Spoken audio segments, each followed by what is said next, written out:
Good. Go ahead. So, ladies and gentlemen, welcome and good night. I want to welcome you to our February 17th session. Our facilitator today is Roger De Pisa. This is the first of a two-part series. So expect that we will talk today about life in Africa before slavery began, then the journey to towards other parts of the world that Africans took, and how and under what conditions that journey took place. And then next week we will continue from there and bring it up to date to what Africans around the entire African diaspora experiences around the globe, and in particular what Africans in North America and the Caribbean are experiencing today. So without further ado, Roger, So thank you, Dennis, microphone for is that. yours. Thank you. So this is the second in the series, really, of Africa Today. We're going to be talking about the experience of African people in their journey from Africa to the Americas. So as Dennis said, this is a two-part presentation. The first part will talk about life in Africa and, what happened during the journey to the Americas and the Caribbean. Okay, so we're going to be looking at it from a historical perspective. All right.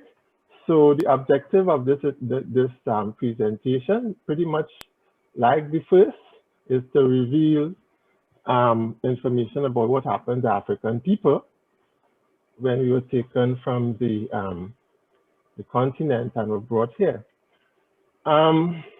Like I said, we were talking about what happened before people were taken from their homes and their experiences during their journey here.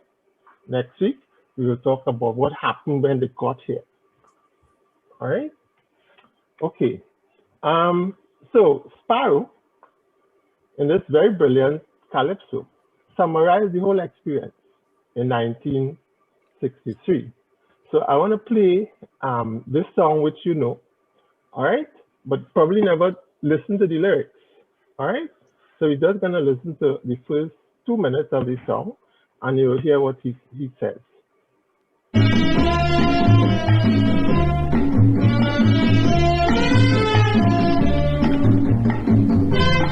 Can you guys hear? I'm a slave from a land so far. I was caught and I was brought here from Africa. I'm a slave from a land so far. I was caught and I was brought here from Africa. Well, it was lit like fire from the white slave master. Every day I down on my knees. Weeks and weeks before we crossed the seas to reach in the West Indies.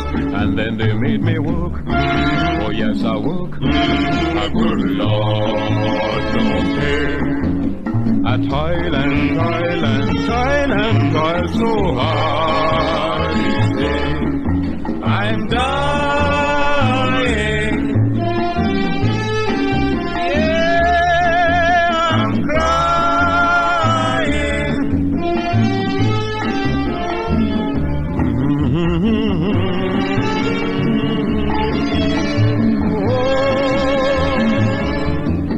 Oh Lord, I wanna be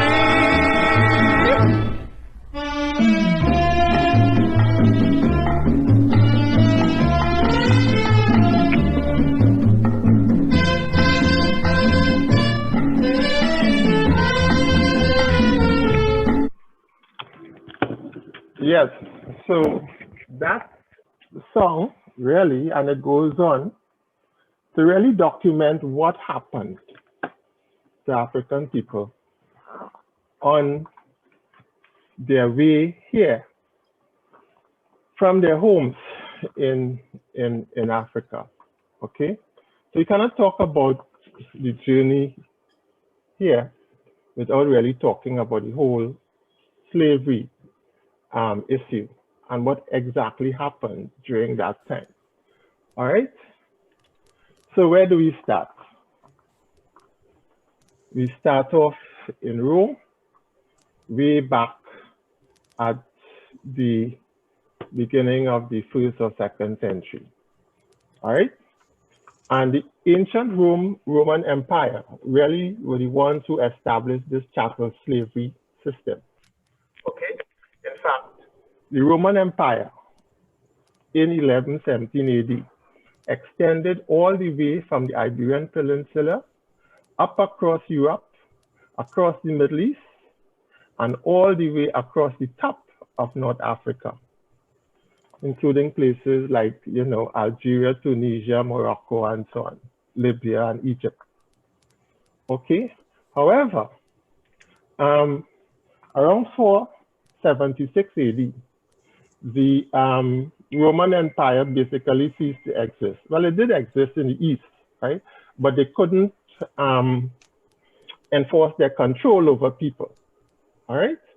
So the system of chattel slavery really continued, really, in the Iberian Peninsula, that's Spain and Portugal, in the West, okay, and in the Ottoman Empire as well.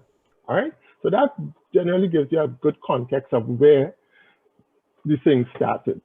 All right. Now, the thing is, for most of the time, really, African slavery did exist in Africa in some form, fashion. Okay, it was prevalent, you know, for many centuries before the Atlantic slave trade, right? However,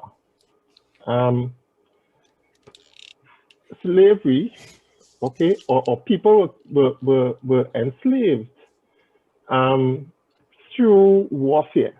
Okay, so one group of people fighting another group of people, and their prisoners who were taken would generally be enslaved, either sold to other people or kept, you know, within the community itself.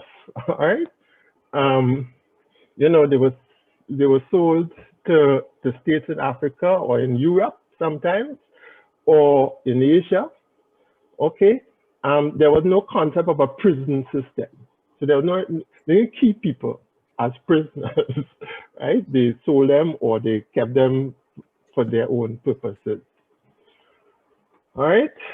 The nature of that slavery, however, was fundamentally different, and I'll talk about that in a second. Now, the Arabs, okay, along the east coast of the continent, okay, carried on a slave trade for much longer than the Atlantic slave trade on the western side. In fact, they carried it on for over 1,000 years, from the 9th century to the 19th century. Okay, basically, they established a whole heap of trade routes to Europe, to Asia even. Okay, they took people to Asia, to the Middle East, and to South Africa. Okay, all in all, and there's some argument as to what the numbers are. Okay, but it's estimated that around 9.5 to 17 million people were taken from the East African area, okay, to these various places. Interestingly, they were taken to be used as field workers, as teachers, as soldiers, and as harem guards. The last point is important because castration of African people, African men, was a very common practice with Arabian slavery. Okay? Muslims, on the other hand, including African Muslims, were not allowed to be enslaved. You see what I'm saying? Which is an interesting fact, because whilst they took people and enslaved them, okay, you could rise if you converted, to Muslim, to being an Islam, to Islam, okay? Also, a lot of people were enslaved in the military, okay? And you could rank, you could have risen in the military as well. In fact, some of, noted Arabian generals started off as African slaves themselves. All right, Zanzibar, which is off the coast of Tanzania, okay, was like the hub of this East African slave trade. All right, and there you have a picture of Zanzibar over here. All right, okay, so that is between the 9th and the 19th century. All of this stuff was happening. All right, now in the meantime, all right, you had a lot of competition. This is around the 1500 time. A lot of competition going on between these, the people in the in the Iberian Peninsula, Spain and Portugal, and France and North Africa. Okay, a lot of competition. So basically, what happened was that the Ottoman Empire controlled most of Egypt and that area there. Yeah, Spain controlled the area between Tlemcen and Oran, up there in Algeria, okay, and Morocco. Sorry, the Portuguese control a large area there in Morocco. All right, and in the beginning,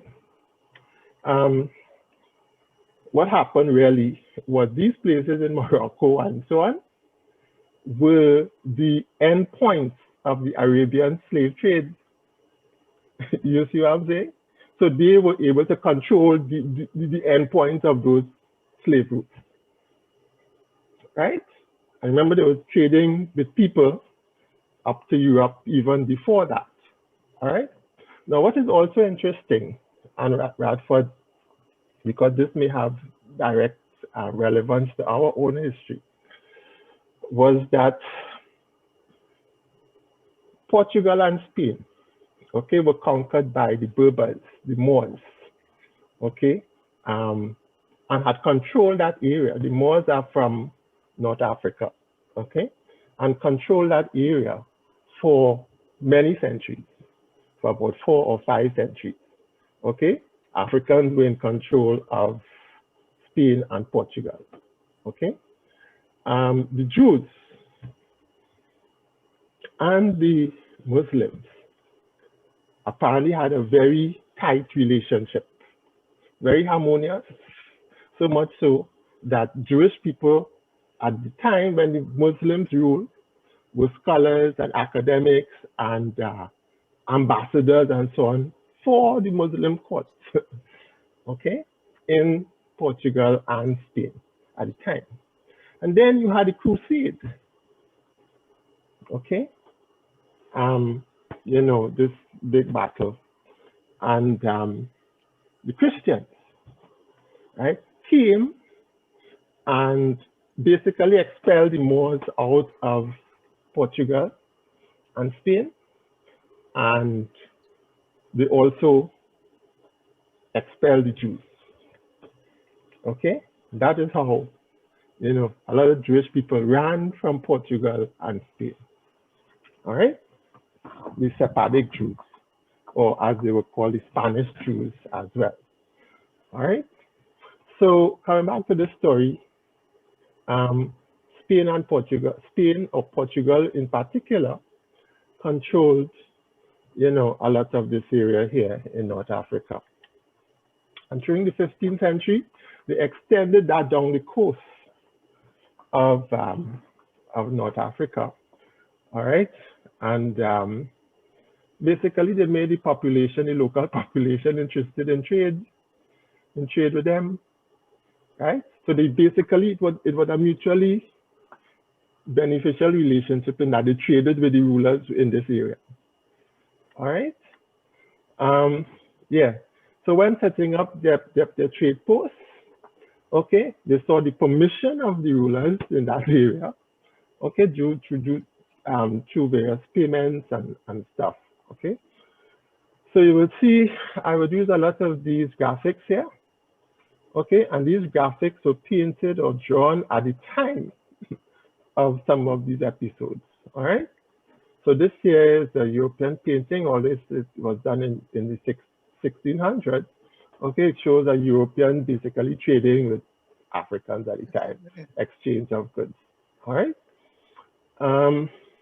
Elmina, this fort here, which is on this here, okay? Elmina, all right, was set up by the Portuguese in this whole trading scheme, all right? And this here really is the oldest building south of the Sahara, oldest Europe that's still in existence. This is how it looks today, okay? And it basically changed hands many times, at least 5 times, all right, between the French and the Swedish and the Portuguese and the Spanish and so on, okay?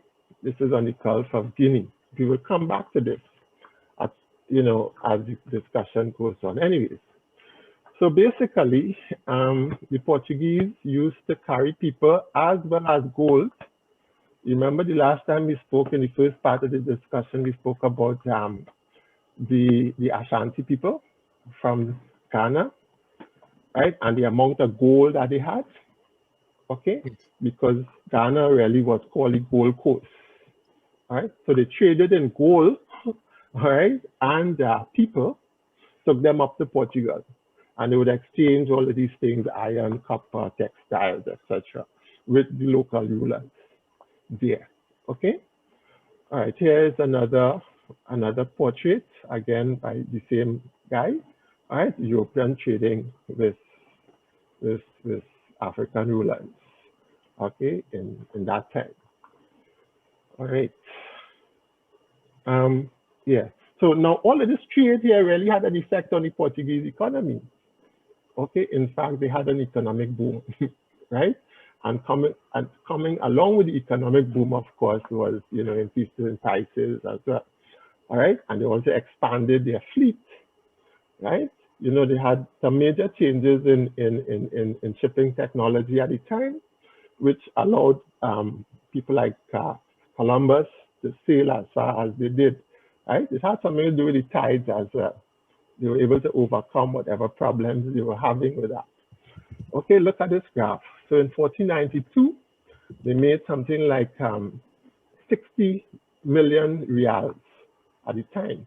By 1534, somewhat 42 years later, they were making something like 279 million reals just in trade between, this trade that we're seeing here.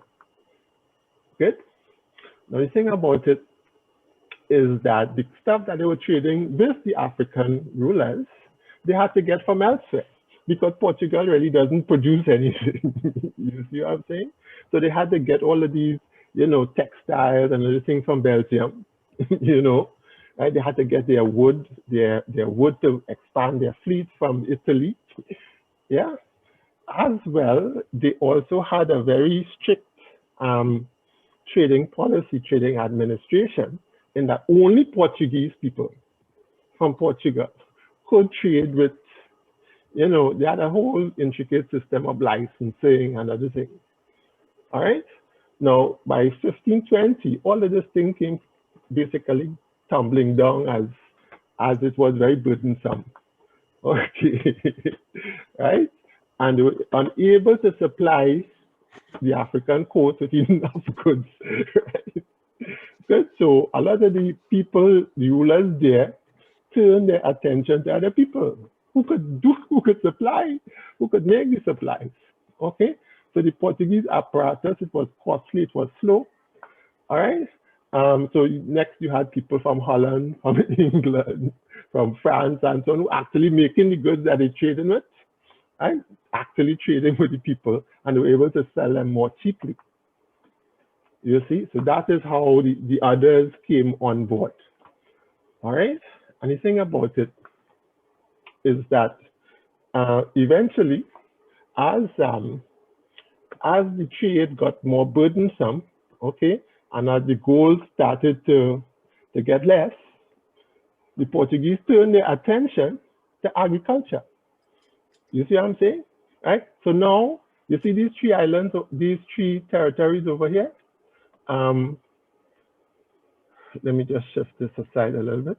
Okay, the Madeira Islands, okay, the Canaries, Cape Verde, and Sao Tome, okay? These were the first set of places outside of Europe, okay, where Europeans carried African people. You see what I'm saying? Right? And if you were to look at what these things look like today, this is Madeira Island. Okay? Hey, Roger. Madeira, yes. There's a quick question. Sure.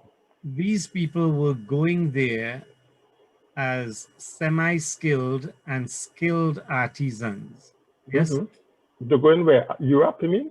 No, on your last slide, you said they were going there as semi-skilled artisans and domestic servants, right? Yeah, yeah. Okay, so why are we calling them slaves? Because that was generally, you know, the term used at the time. Okay. Okay. Chattel slavery. Okay. Which is what we know as slavery, right? It's just a different, what should I say? A different level of the same thing. The treatment is, of course. Okay, let me ask the question or make the statement a little bit differently, right? You're saying that if they went there as a semi-skilled artisan or a domestic servant, that they were not paid, and they were not free to leave. So they were not compensated for their labor. Well, or very minimally so. Okay, and they were not free to leave. This is the whole point. Okay. Right? Freedom. You know. Yeah, the freedom piece. Okay. Yeah, it's a big deal. Okay. All right. So we were talking about the Madeira Island. So this is what it looks like today. All right. It's about 560 kilometers from Morocco. Right. Notice that when they arrived, they found the place basically uninhabited, but very good for sheep and goats and pigs and so on. Okay, and sugar cane. Sugar cane was introduced to this place in 1425. Okay, there's a very interesting story about the history of sugar cane, which came basically from the East to Asia and Middle East up to Europe. And it is only really around this time that the Europeans developed this taste for sugar. You see what I'm saying? Previously, they used to use things like honey and other things, all right? But it's only really around this time that they developed this taste for sugar, right? And the Portuguese took great advantage of places like Madeira and these other places to produce sugar for the European market. Okay, Cape Verde. Okay, I showed you guys some pictures of Cape Verde last week. All right, Cape Verde is just a series of 7 islands or so off the coast of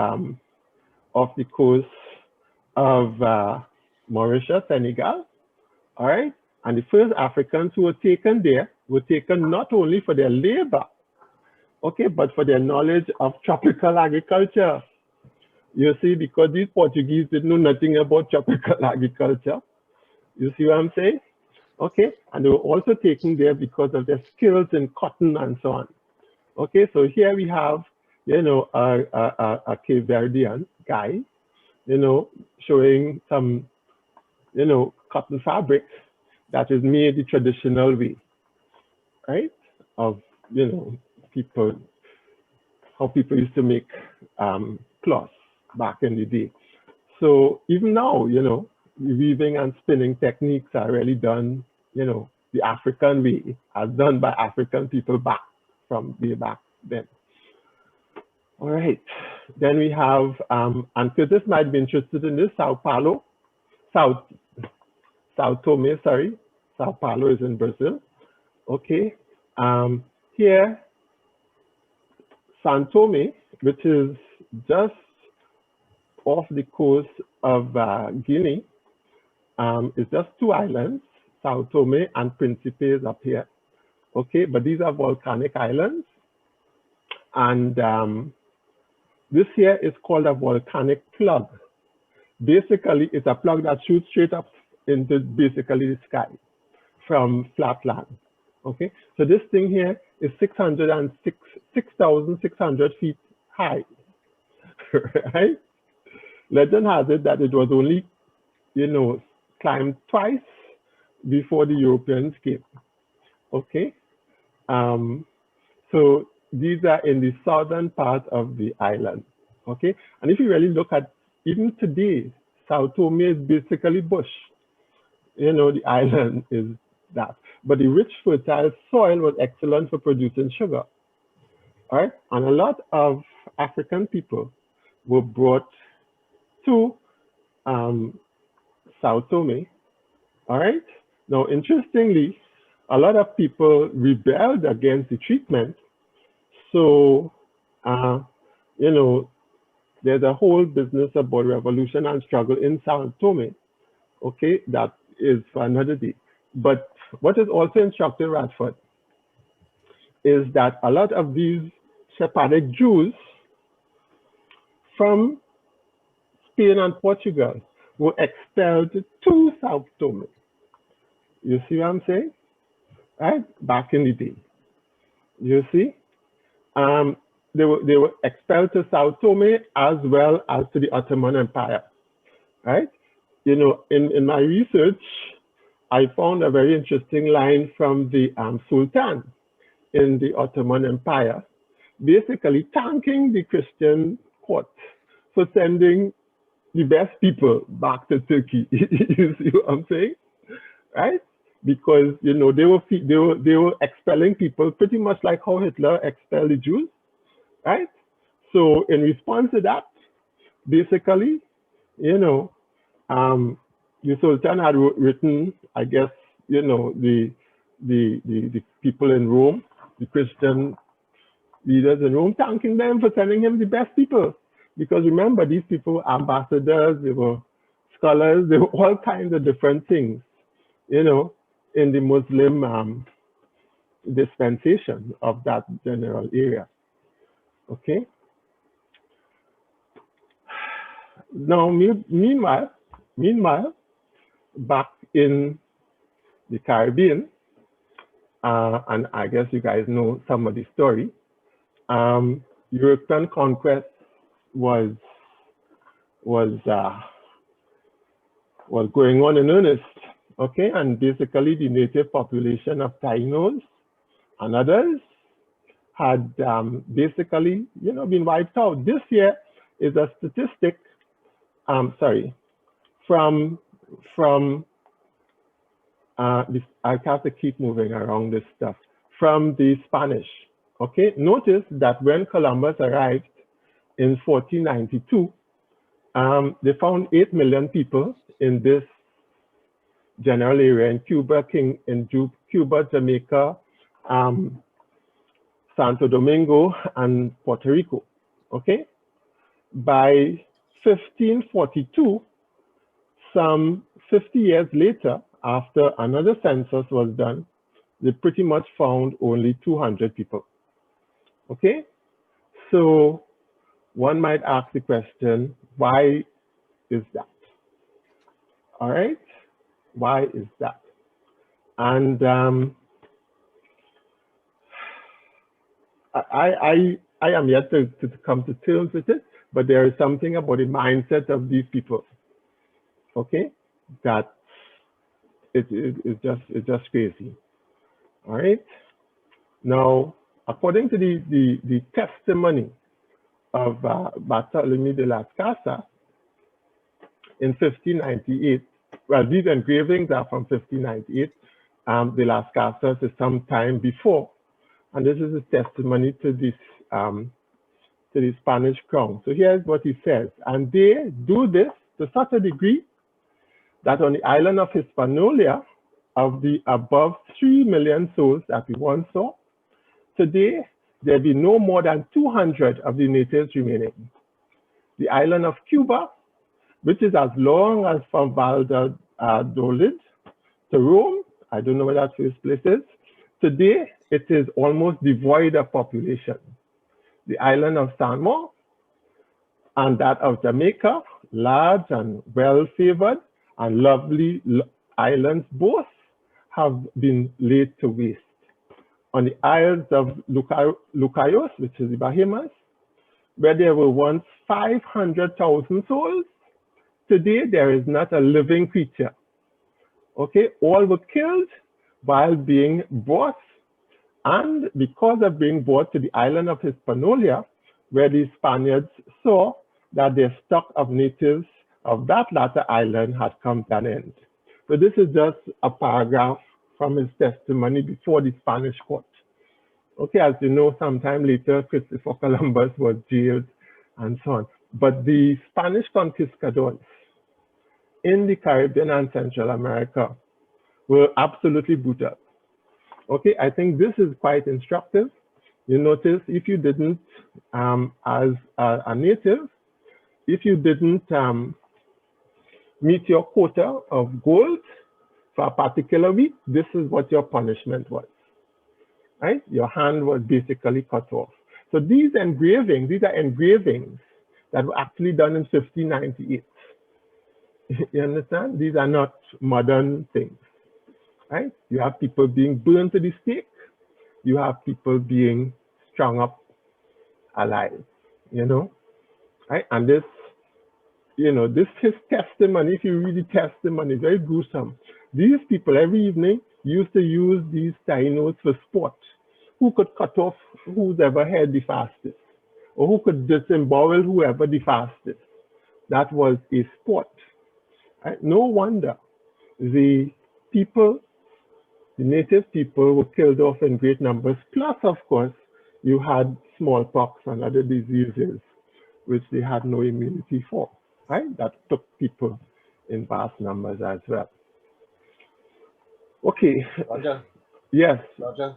Yes. I'm just curious. You know, usually everything that has happened is predicated on economics, right? Mm-hmm. And you know, you wonder how come these conquistadors, like, that is their labor force. Like, why would you brutalize it and destroy it? So this is the unanswered question, Roger.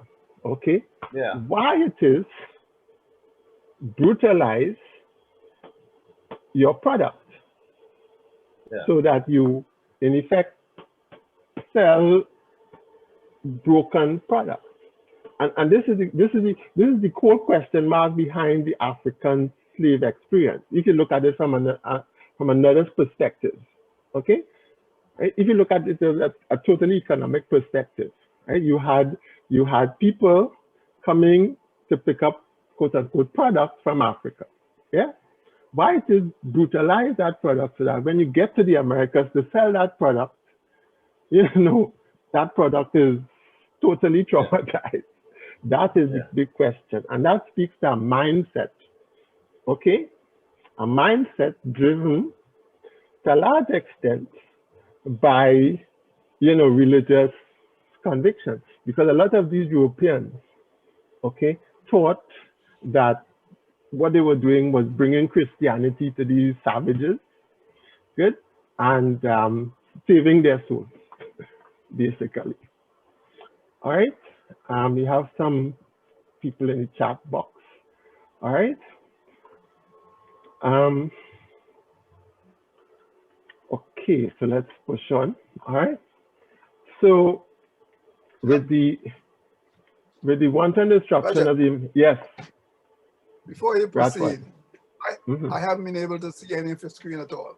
I can see everybody, I can hear everything, but I have nothing on my screen. It keeps saying launch meeting. So launch the meeting and see what's going on. I tried that and didn't succeed. Okay. But I can. Okay, so the first Africans who were brought to the New World, okay, was really because of the endless shortage of labor of native workers, all right? And so they brought people who were in Europe as well as people on the African continent, okay? So they sort of shifted the trade away from strictly Europe, okay, excuse me, to the Caribbean and North America and South America. So the first people who were brought were called Ladinos if they were brought from Europe, okay, because they knew Spanish and they knew Portuguese and such, right? I think, and I might be wrong on the pronunciation, Matandas or whatever, people who were brought from Africa were called something different, all right? And yeah, so that's what happened, all right? And so we had the triangular trade happening in earnest, all right, where people were being brought from the west coast of Africa up to the Caribbean, the Caribbean, North America, and South America. And so imagine this, Roger. You have one ship. Okay, let's say that one ship is coming from Portugal, Spain, England, whatever. Okay, that ship is not empty, you know, because that ship is carrying manufactured goods to the rulers in this area.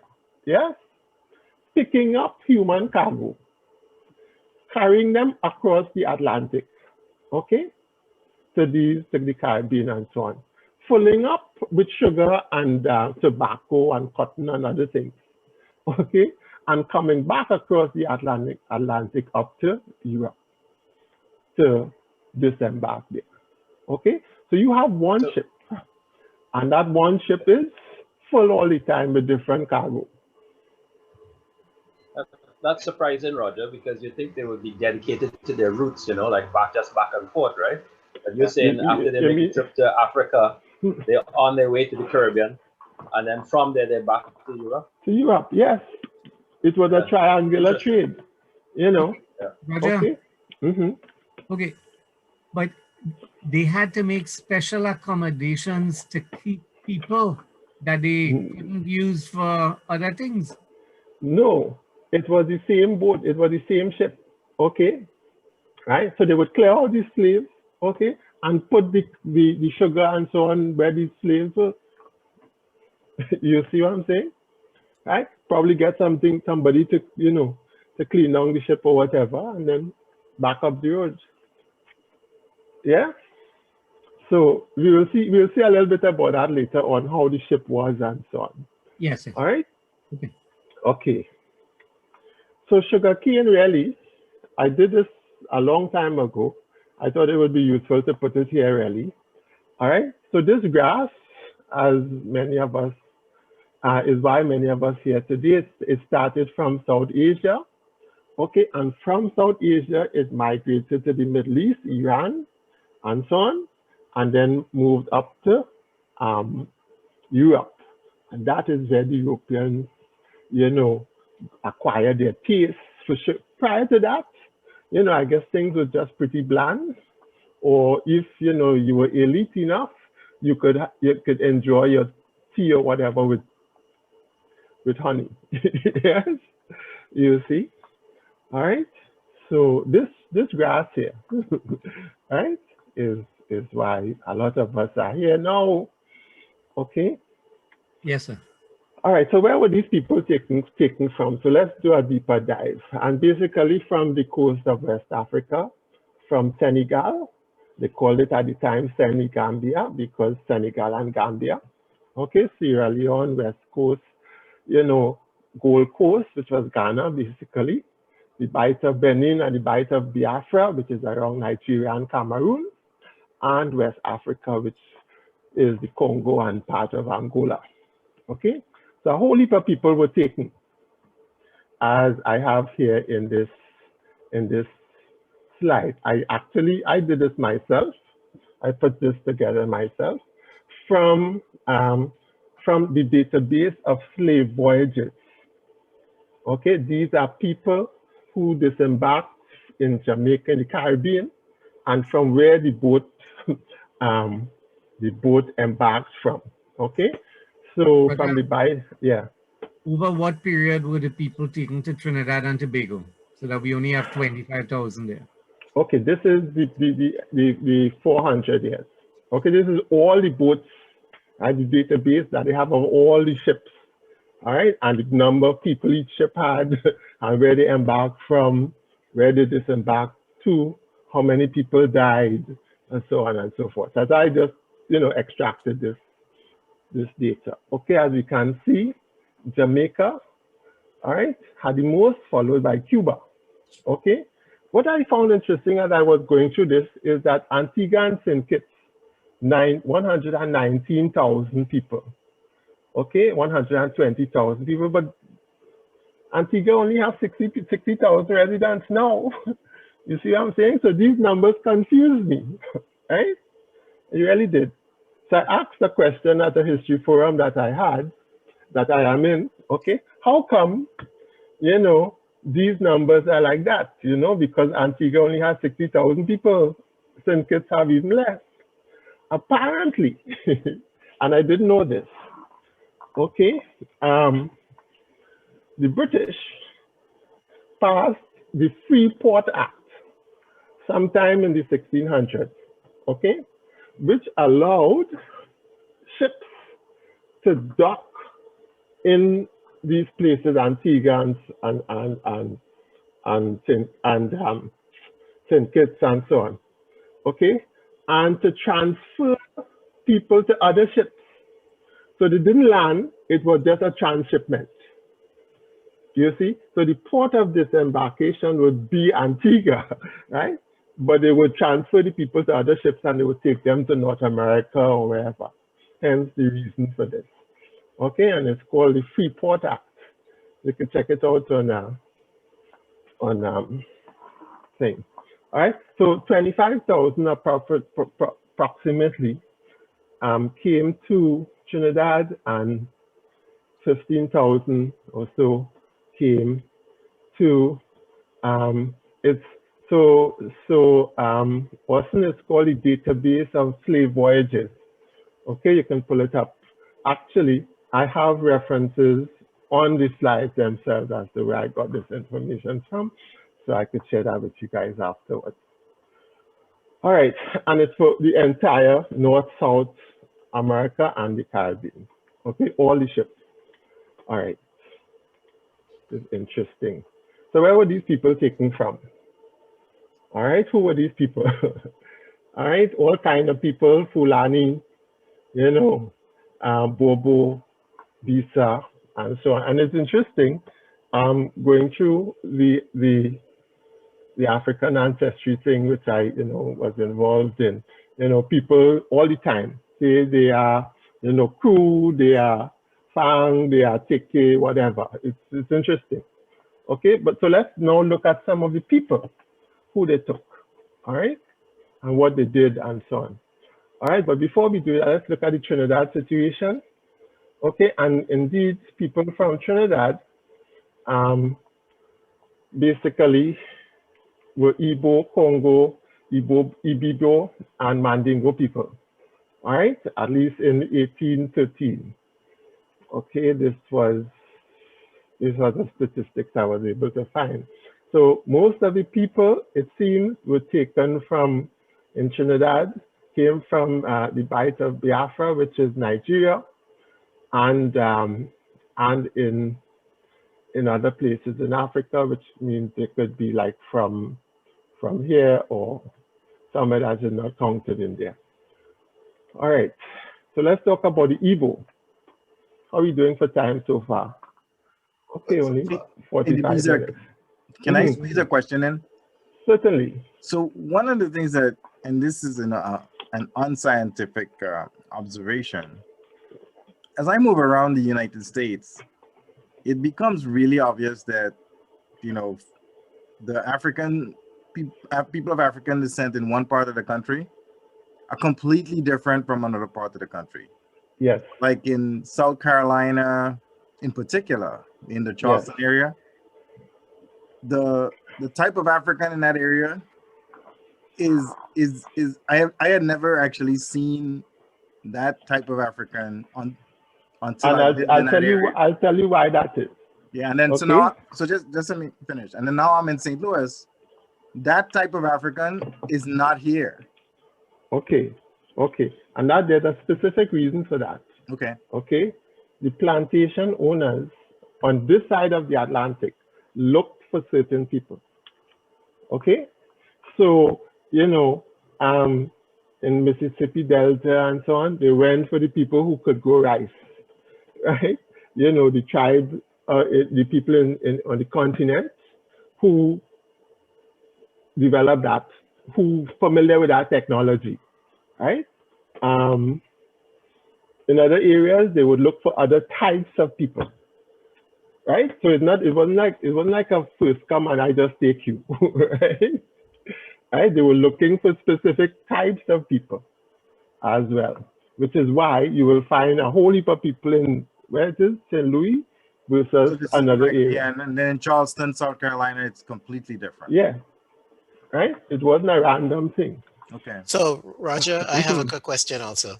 So, the people Africans to the Caribbean versus Africans to the United States, can you speak a little bit about the geographic variation or commonality?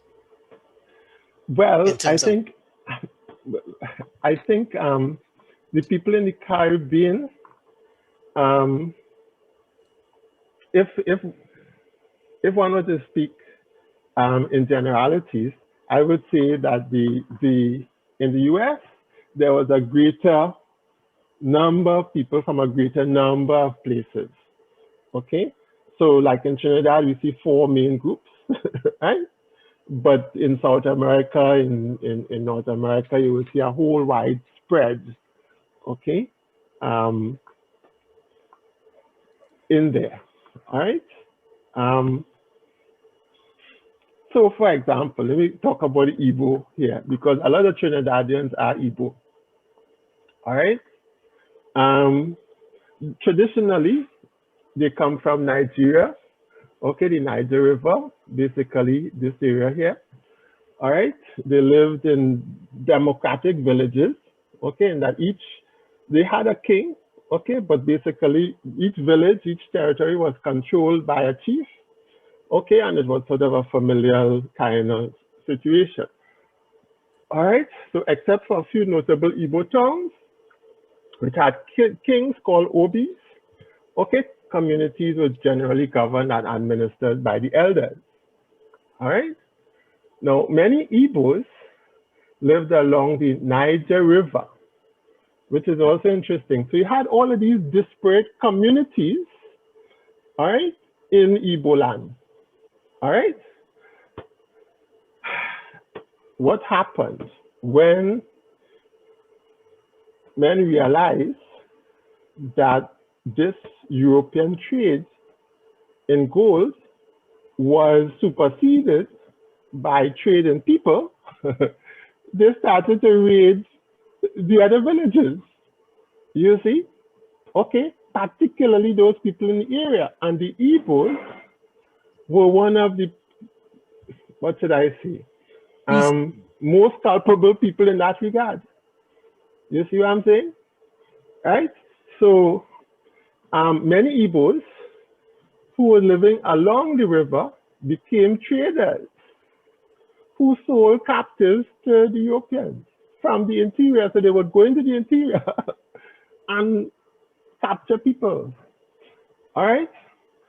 So enslaved Igbo people were known to be rebellious and have a high suicide rate. Okay, and you could still find elements of them in Jamaica, Cuba, San Domingue, which is now Haiti, well, Santo Domingo. All right, this is what they were called, Barbados, US, Belize, and Trinidad and Tobago. Some of the words that we use, unu, I'm sure you may have seen that word around. Bajans use it all the time.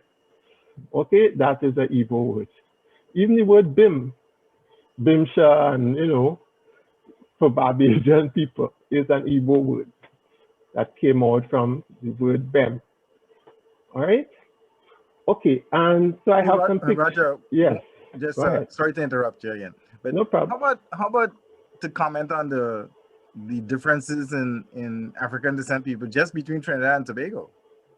Yeah, well, if we go back to this slide here, see that Tobago, all right, where is it? Yeah. Okay, Tobago, and I did a graphic of this slide here, all right? Okay, so Tobago has a lot of people from elsewhere also, all right? So, you know, it sort of matches Trinidad, but you got more people from Sierra Leone and Tobago than went to Trinidad. You know what I'm saying? More people from the Bight of Benin and the Windward Coast, which is Angola, all right, that went to Tobago than to Trinidad. Okay, so the numbers might be small, but there's reflective of who went, who were taken to these places. Okay, all right. Now this here, all right, in the introductory slide, I had a slide here, you know, that I'm sure piqued Peter's interest, Peter Can. Okay, that first the priest came, all right. So this here is a very famous book from one of these scholars, Nigerian scholars, Chinua Achebe, called the Things Fall Apart. So let me just play a few minutes of sound from a reading of this book. It is already too late.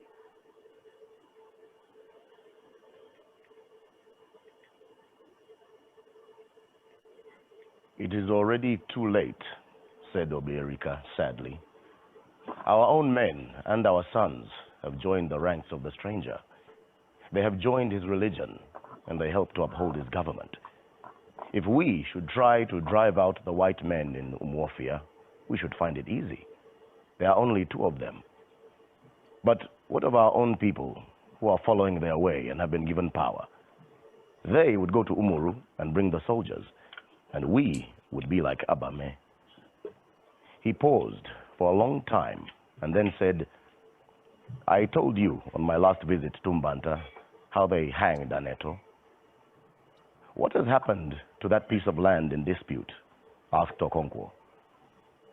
The white man's court has decided that it should belong to Nama's family, who had given much money to the white man's messengers and interpreter.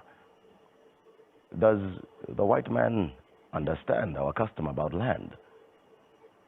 How can he, when he does not even speak our tongue?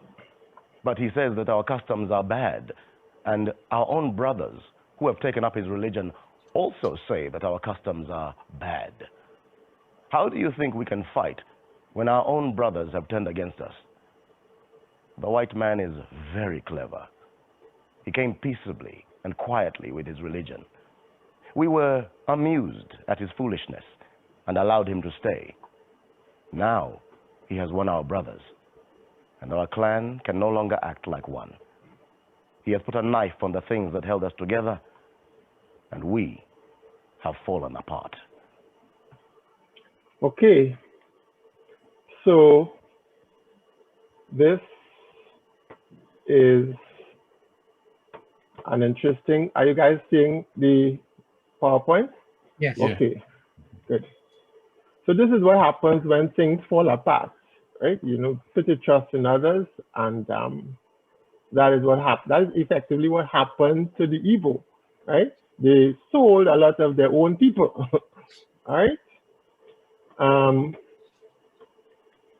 Okay.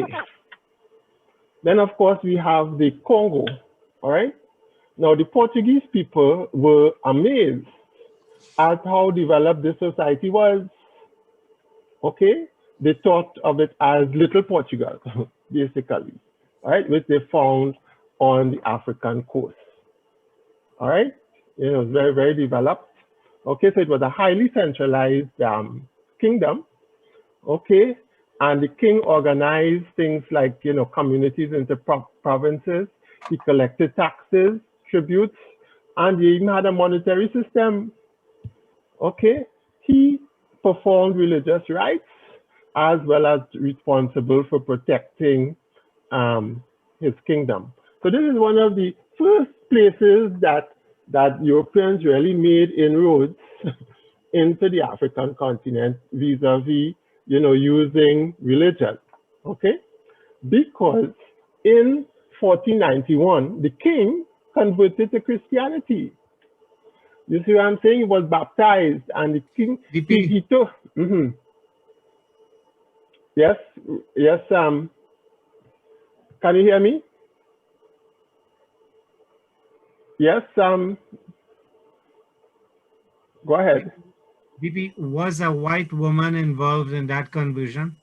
I have no idea. I didn't. Guys, I want to know, man. I didn't pick that up. Why would the king of this big place, allow them in and be baptized so early in the system of things? 14, yeah, but it continues, you know. Okay, because I have a lot of Congolese friends, you know, now, okay, who express a lot of bitterness to Alfonso. Alfonso was this guy's son. Okay, and you know, Christianity spread even further.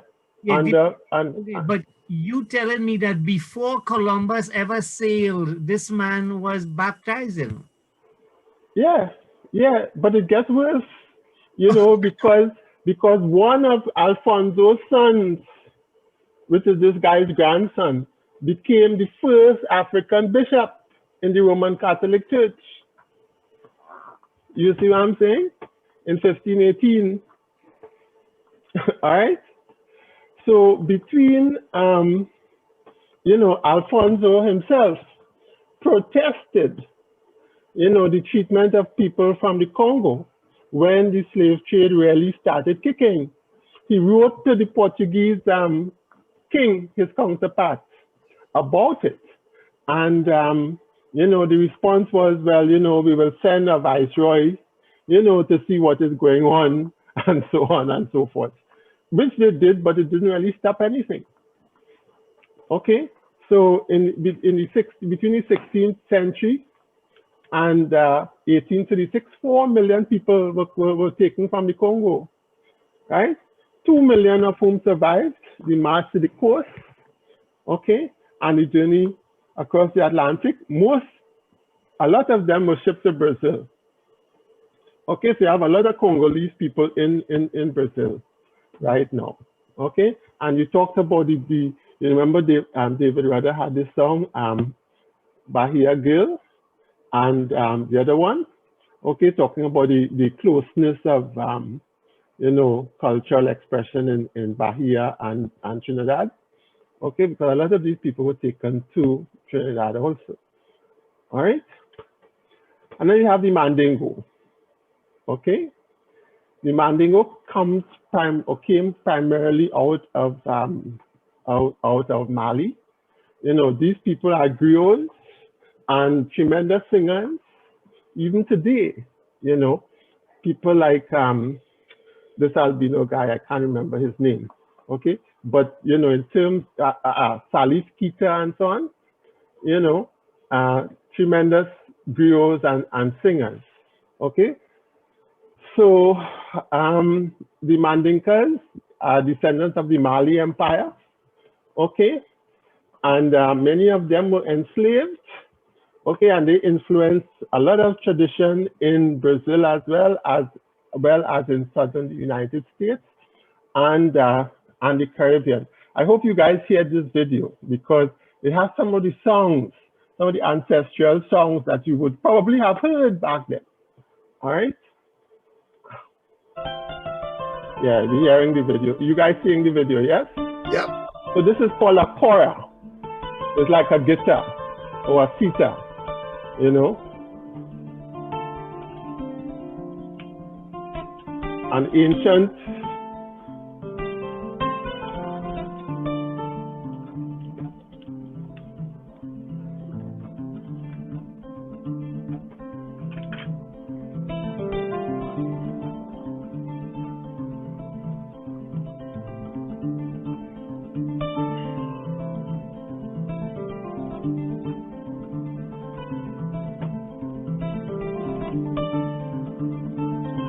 sexy drums.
Yeah. So if you're into African music and so on, okay, realize that the kora is a really, special and very old instrument, okay, from Mali, basically. So the artist name is Sonia Jobate, and she comes from a long tradition of kora playing musicians. All right. Okay. Then of course you have the Fulani from Nigeria. Okay. The interesting thing about them now, all right, apart from the fact that they are pastoral people, okay, a lot of cows and so on. Okay, right now you have about 7 to 8 million of them, right, forming basically the largest nomadic pastoral people in the world today. All right, they are basically in northern half of Nigeria. All right, then of course you have the Wolof, and you know this guy Akon. Yes, Akon is Wolof. Okay. Interestingly, what's interesting about these people, all right, is, apart from the fact that the women are known for their elegant dress and headwear and so on, many of the sayings that we now use today come from the Wolof, sorry. For example, let me just move this aside. Yeah. For example, it takes a village. You all know that saying? Okay, that is a Wolof saying. Okay, Sabu do foot bopam. Okay, means it takes a village. No man is an island. Also is a Wolof saying. Time heals all wounds. Right? So a lot of these things that, we now use without really knowing where they came from these types of proverbs that were used by the Wolof. Okay? And they come out of Senegal, Gambia area up here, all right?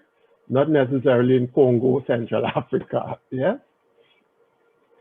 And then, of course, we spoke about the Ashanti, yes, from Ghana. And just to make over the same point, I just read the first paragraph, that the emperor, his heirs, and the notables all literally dripped in gold, right? The pages, the horses, and the dogs of the Tunkara were equally covered with it. People were literally living in gold. And this was from an Arab historian who had visited the place in the 11th century, long before the Europeans came. You see? So, of course, this was one of the first places that they actually started to trade with, for gold, right? When they arrived, okay? Khalid had presented this in the first discussion that we had, all right? And then, of course, you have the Yoruba, all right?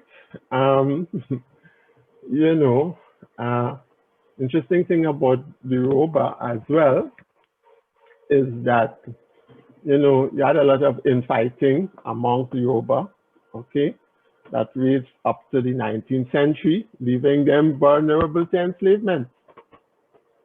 You see, right? And large numbers were sold to Latin America. So a lot of the Yoruba influenced the religion, okay? So, some Shango Baptist stuff, in Cuba, Santeria is a big thing, yes. In Brazil, okay, Candomblé as well, is also almost as big or maybe even bigger than Christianity, Yeah, so that's Yoruba, all right? Okay, good. So that's a little bit about the people who were there, all right? Let's talk now about what happened. It actually happened, okay? So I don't know if you guys ever heard of Equiano or Lauda. Yeah, Equiano Lauda was probably one of those foremost people in the struggle against slavery, the abolition, you know, and along with people like Wilberforce and others, he was, you know, out there. Okay, so he wrote this book called The Interesting Narrative of the Life of Olaudah Equiano, okay, which is his African name, his birth name, or Gustavus Vasa, okay, the African. All right, and in it, okay, he describes how he was in a village in Igbo land, okay, growing up.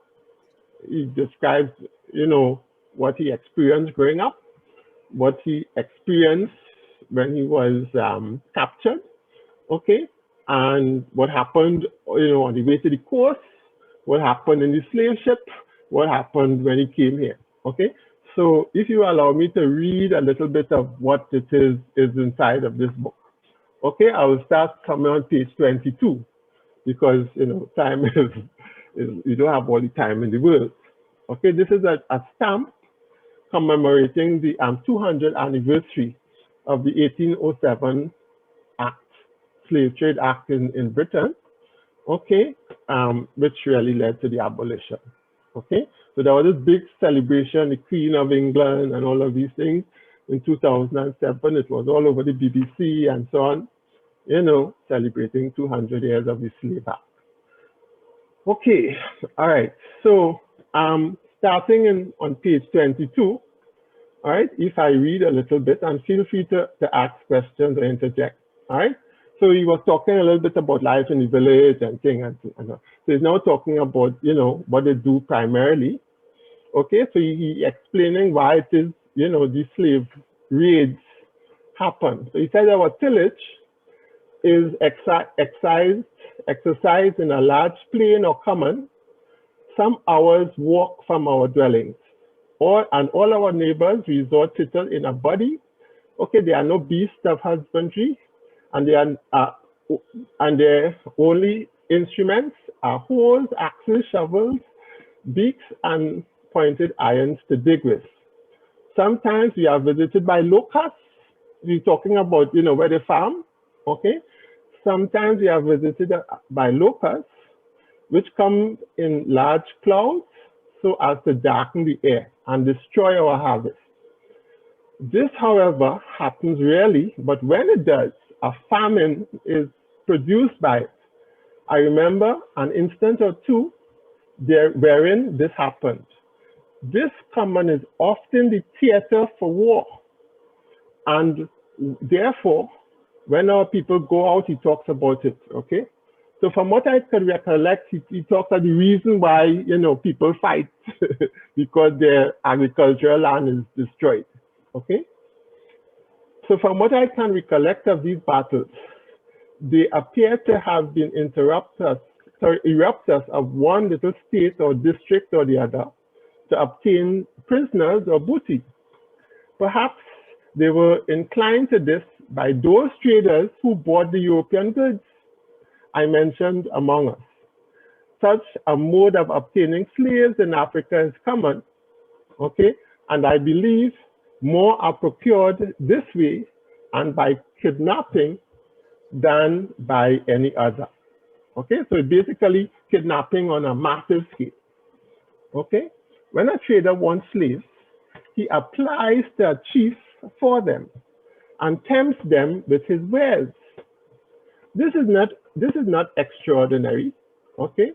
If on this occasion, he, which is the chief, yields to the temptation with a little fairness and accepts the price for his fellow creature's liberty with as little reluctance as the enlightened merchant. Accordingly, he falls on his neighbor and a desperate battle ensues. If he prevails and takes prisoner, he gratifies his avarice by selling them.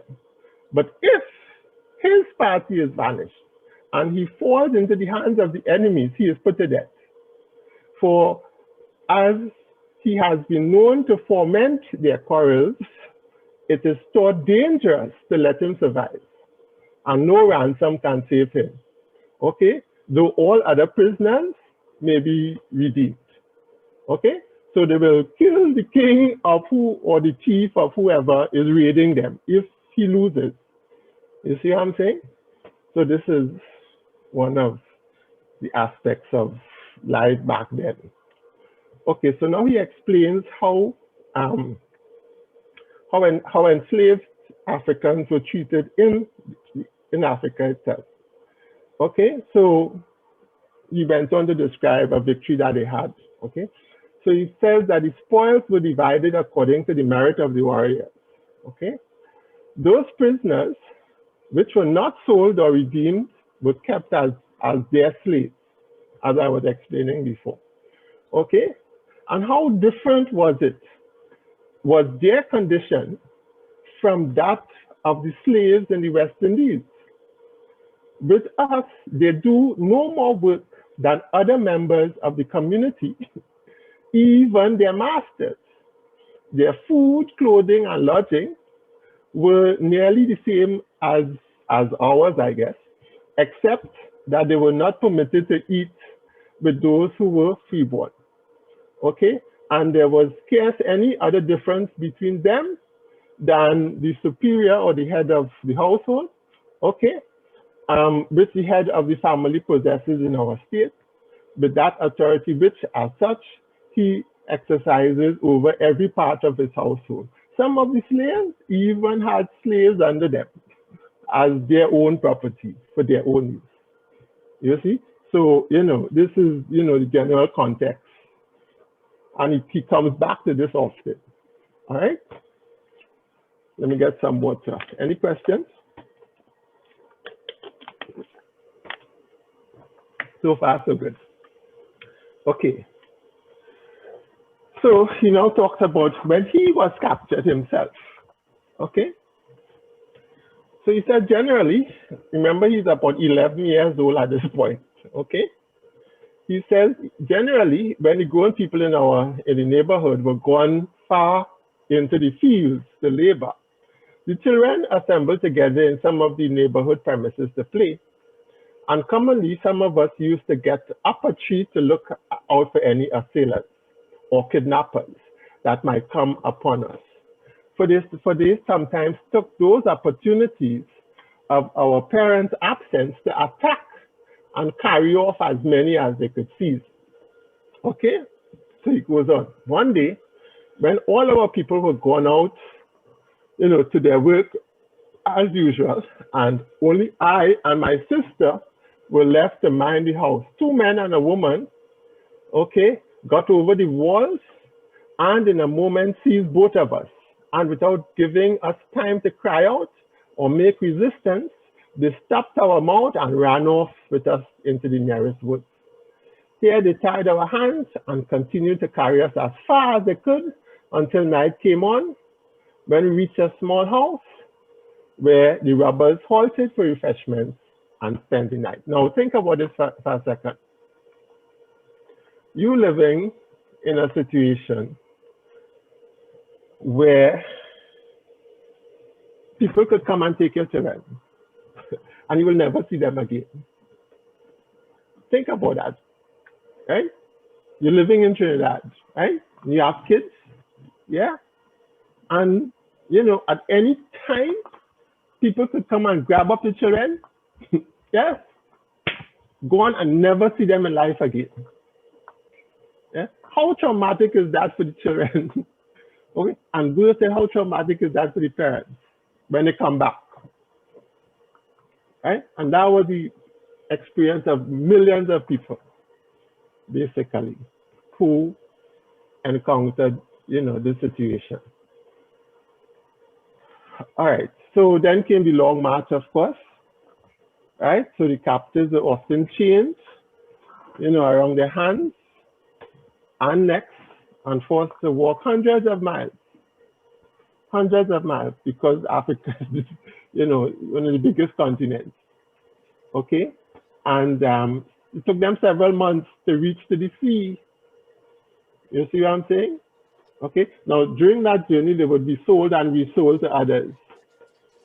You see, families would be split apart. If you like Equiano and his sister were both captured together, okay, after a few days, you know, they were sent to different places, okay.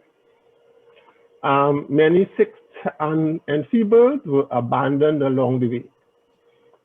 You see, so this is another engraving from the 1600s, right? And imagine you walking with a stick around your neck, okay? And if you notice here, it's good to go through these things. You'll see, you know, the guy still has the stick around his neck, the yoke around, and just left to die. If you notice in the background, okay, I have the links to these photographs as well on the PowerPoint. If you notice in the background here, you will see some hyenas just waiting for these people. Yeah, and that was common practice. Okay. Now, so I showed you guys Elmina. You know, the Portuguese, the Europeans set up forts all the way along the coast of West Africa. In Ghana alone, okay, in a space of 250 kilometers, there were 80 of these forts. Okay, the forts initially served the purpose of defending the territory from other European aggression, but it quickly turned into slave castles, you see, where they house people, okay, like how, you know, the Jews were stored in these ghettos, okay, before the trains took them to the extermination centers. They were stored in these castles for months before the ships came and took them over to the Caribbean or North America or South America, okay? So in Ghana alone, you have 80 castles of this size, no big things, you know. 32 are standing today, okay? And these are pictures of some of these slave castles in different places. So this is, all of these things here are in Ghana. This here is in Senegal, Gorée Island, Bonsi Island, okay, is not standing today, but this is how it looks. In Cape Verde, this is Real de San Felipe, okay, and this is how it looks today, okay. All right. All right. Here are some pictures of what happened inside of these slave houses, these slave castles, okay. So this here is in Gorée Island. All right, this is the door of no return, because when you left here, that was it. That was the last time you saw the African continent. Okay, and here we have the Obamas, of course, standing up in the door of no return. So this is Gorée Island here. All right, so let's now go and explore what actually happened in some of these caves, some of these dungeons. But for 24 hours and 3 months of the stay in the dungeons, all the African men were in shackles and chains. If you are in shackles and chains, holes around here, which will be the only source of light and air, will have no net covering. So there were flies that always entered the dungeon. Diarrhea, dysentery, malaria fever, and several other diseases were very much in abundance amidst people. You are going to make an effort moving from where you are to that bucket, but because of the shackles and chains on you, you'll be slowed down, the population will slow you down, you have diarrhea. Defecating yourself is very easy. That is why majority of the African men and women have to even stay where they are, defecate there, urinate there, and sleep there. And they will be fed twice a day. But you don't eat with the plate, you eat using your palm. And know that these hands will never be washed. Because their last bath was taken about 31 kilometers away from here at a place called Asema's Slave Market. You take your last bath from there, you walk from there to here. Even driving to that place takes about an hour. How much more walking? By the time you end up here, you are already filthy. And food they gave them was nothing to satisfy anybody, but to keep them going from time to time. Because of all these, you will sometimes find African men and women dead in the dungeons. They will never bury them. They just pick up the dead bodies, take them out of here, and drop them into the sea. And because it was so dark in the dungeons, whenever African men and women were taken out, they normally became partially blind. They couldn't see properly. But when slavery was almost over, the Europeans decided to stop cleaning the dungeons of the castle. So African servants who were supposed to clean, whenever they moved the population in the dungeons out, they came here instead of cleaning, rather to cover everything up with sand.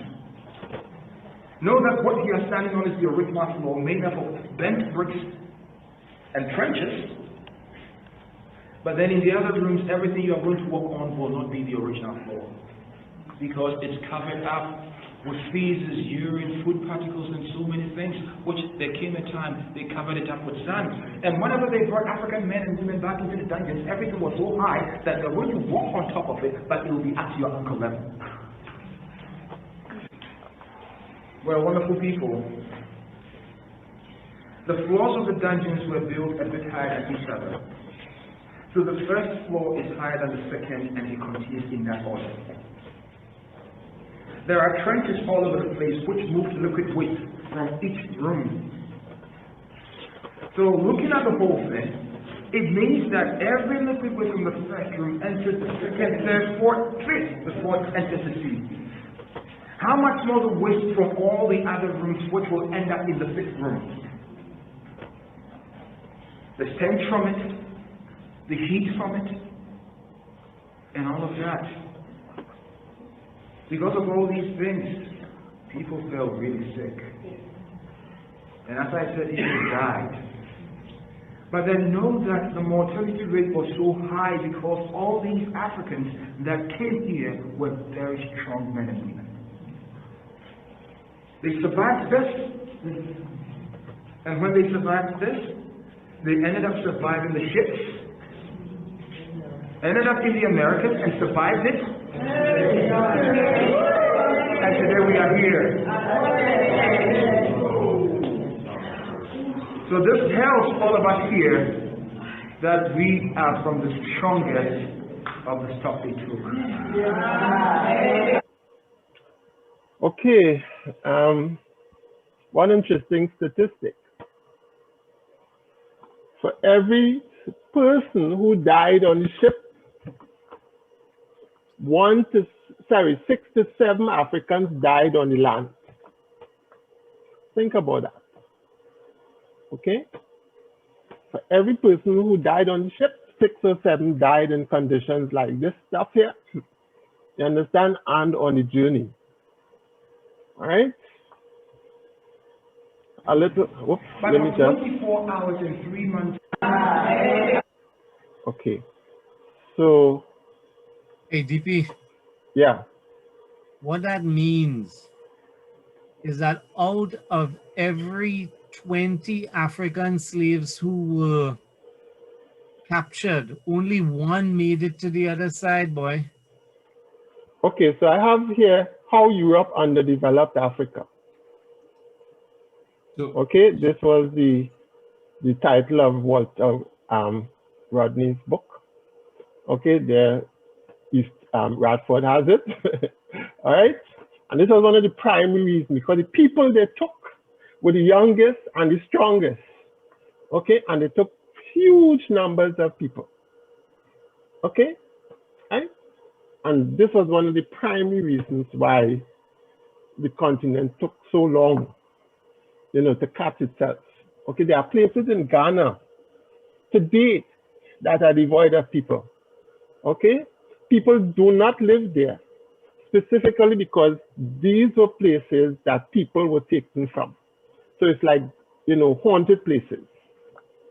You see what I'm saying? Okay, so a couple more shots I have of, so these are the shackles that were used in the place. All right? So Roger, yes. So and maybe Radford could comment on this too. So in that book, do they have an idea of like what the actual population was before that trade? because it had to be a lot of people. There's a lot of people. I hadn't researched that, but I could look for it and you know, put it forward next week.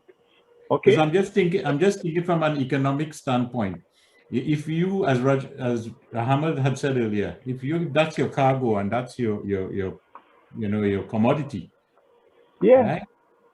Yeah. So this is the point that same guy who was talking about just now was making in another part of this video. Okay? It is a mystery why it is you would treat your cargo in this manner. Because it must have had a lot of people that they just exactly make abundant. Exactly. Didn't care really. You know what I'm saying? I really think about it. You know, we didn't care.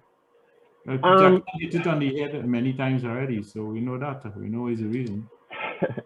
But the thing is, you know, I didn't want to go there right now because evil really rests in the hearts of man, eh? You know, because European people did this, but African people, they do Rwandan genocide, you know what I'm saying? Right? And, you know, Cambodian people did the Cambodian thing, right? And Stalin himself up the road there did a whole heap of other things. So it's not just one group of people. Yeah. No, we understand that. We understand that. So this year's Elmina Castle, I was looking at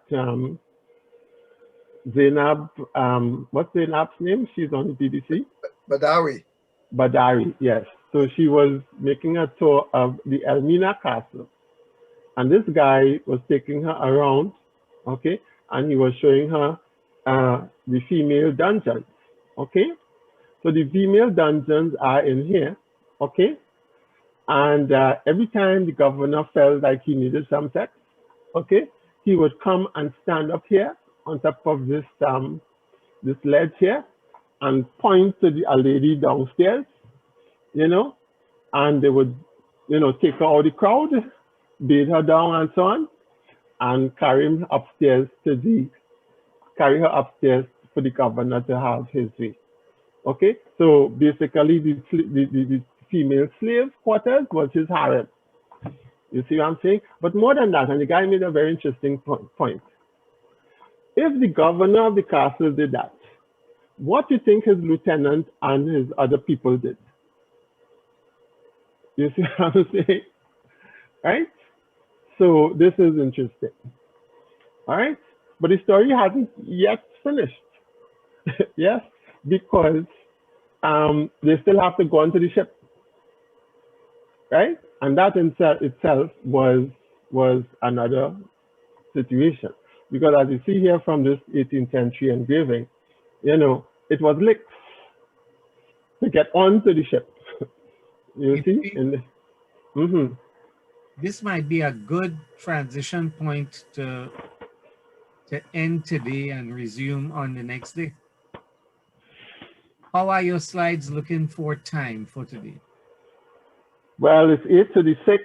I wanted to go until 9 and or a little before 9, and we could talk about it afterwards. Okay, unless people want to stop and continue next week, because I know it's a lot of stuff I put out there. Okay, so let's take over. You guys want to stop, or you guys want to continue for the next 15 or so minutes? I'm good with continuing. I'm good until 9, so that's fine.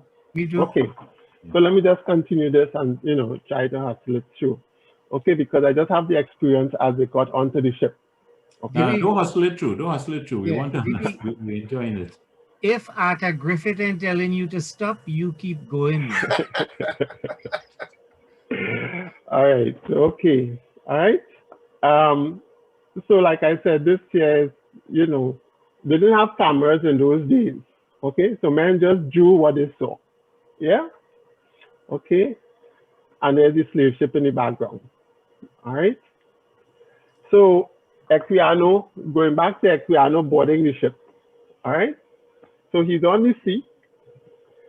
All right, so you said the first object which saluted my eyes when I arrived on the coast was the sea. You never saw the sea before. You understand? Right. Okay, and a slave ship which was riding at anchor and waiting for its cargo. These filled me with astonishment, which soon converted to terror. Okay, which I am yet at a loss to describe. And then feelings of my mind when I was carried on board. Okay, I was immediately handled and tossed up to see if I was sound by some of the crew. And I was now persuaded that I had gotten into the world of bad spirits and they were going to kill me. Their complexion too differing so much from ours. Their long hair and the language they spoke, which was different from any I had ever heard, united to confirm me in this belief. Indeed, such were the horrors of my views and fears at the moment, and this is important, that if 10,000 worlds had been my own, I would have freely parted with all of them. Okay, I would to have exchanged my condition with the meanest slave in my own country. You see what I'm saying? When I looked around the ship, okay, and saw a large furnace or copper boiling, a copper, you know the copper we used to have in the yard, the big copper, okay? And a large furnace of copper boiling, and a multitude of black people of every description chained together, every one of their countenance expressing dejection and sorrow. I no longer doubted of my faith and quite overpowered with horror and anguish. I felt motionless on the deck and fainted. Okay, so that was his experience, okay, on the ship. Now, okay, this is about the last little thing I have here. So let's do a little video of the journey across here. Okay, so this I believe is an undersea monument. I'm not too sure. I think it's like off the coast of Grenada or something. I'm not sure 100%. Okay, so there's a little something I put together. We close in just before the ship arrives on the African coast to get a clear view of the conditions that approximately 600 captives had to endure on their 2-month middle passage to the Caribbean. The Aurore was a typical 18th century slave ship. The main deck shows 2 key features designed to control the male slaves. First, the barricado, a 9-foot high wooden wall that divided the ship in 2. This was topped with spikes and swivel guns. Second, 2 iron chains can be seen running along the upper deck. Every morning, the crew brought the shackled male captives up onto the deck from the spaces they had slept in overnight. The crew locked the main shackles into the chain to restrict movement. African men were not only chained in place, but continually within the firing line of the swivel guns. African women and children were imprisoned behind the barricado, normally unshackled, where they could neither see the men nor speak to them. Fearful that the male captives might escape their chains and try to capture the ship, the majority of the crew also remained behind the barricado. We descend from the quarterdeck to the officers' quarters and galley. A cook prepared the slaves' food in this boiler. The captives' diet consisted mainly of a starch such as rice, beans, or flour.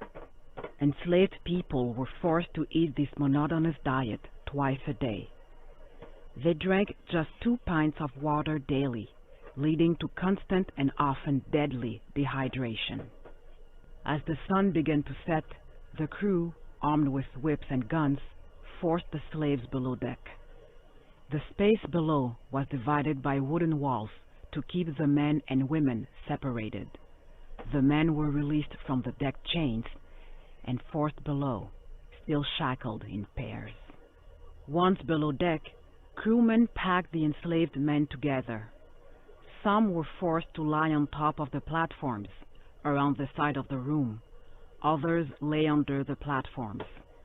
Each captive, on or under a platform, slept in a space just 14 to 18 inches wide and 30 inches high. Most were forced onto their sides. So if you really think about it, the height is about 4 feet. Okay, you'd notice that there are no windows, okay, in this space. All right, so you know it's about 2 feet from here to here and about 2 feet from there to there. Okay, and pressed against their neighbors. Others sat in their meager intervening spaces. Platforms. Couple of other things. Each captive, on or under a platform, slept in a space just 14 to 18 inches wide and 30 inches high. Most were forced onto their sides and pressed against their neighbors. Others sat in their meager intervening spaces. The Aurore's prisoners spent at least 14 hours in such cramped, dirty, and stifling conditions, which they endured daily for 2 or 3 months before reaching the Caribbean. So those pots and stuff you saw on the floor, those are the stuff that they had to defecate in. They had to do all the business in those pots. Okay? So here's another thing I got. It's about 2 minutes. So let's just listen to it. Before boarding the ships at African port cities, enslaved people were stripped of their clothing and remaining possessions and had their heads forcibly shaved. During boarding, which could take weeks or even months, enslaved people lived on the deck of the ship in a temporary wooden house constructed by the crew.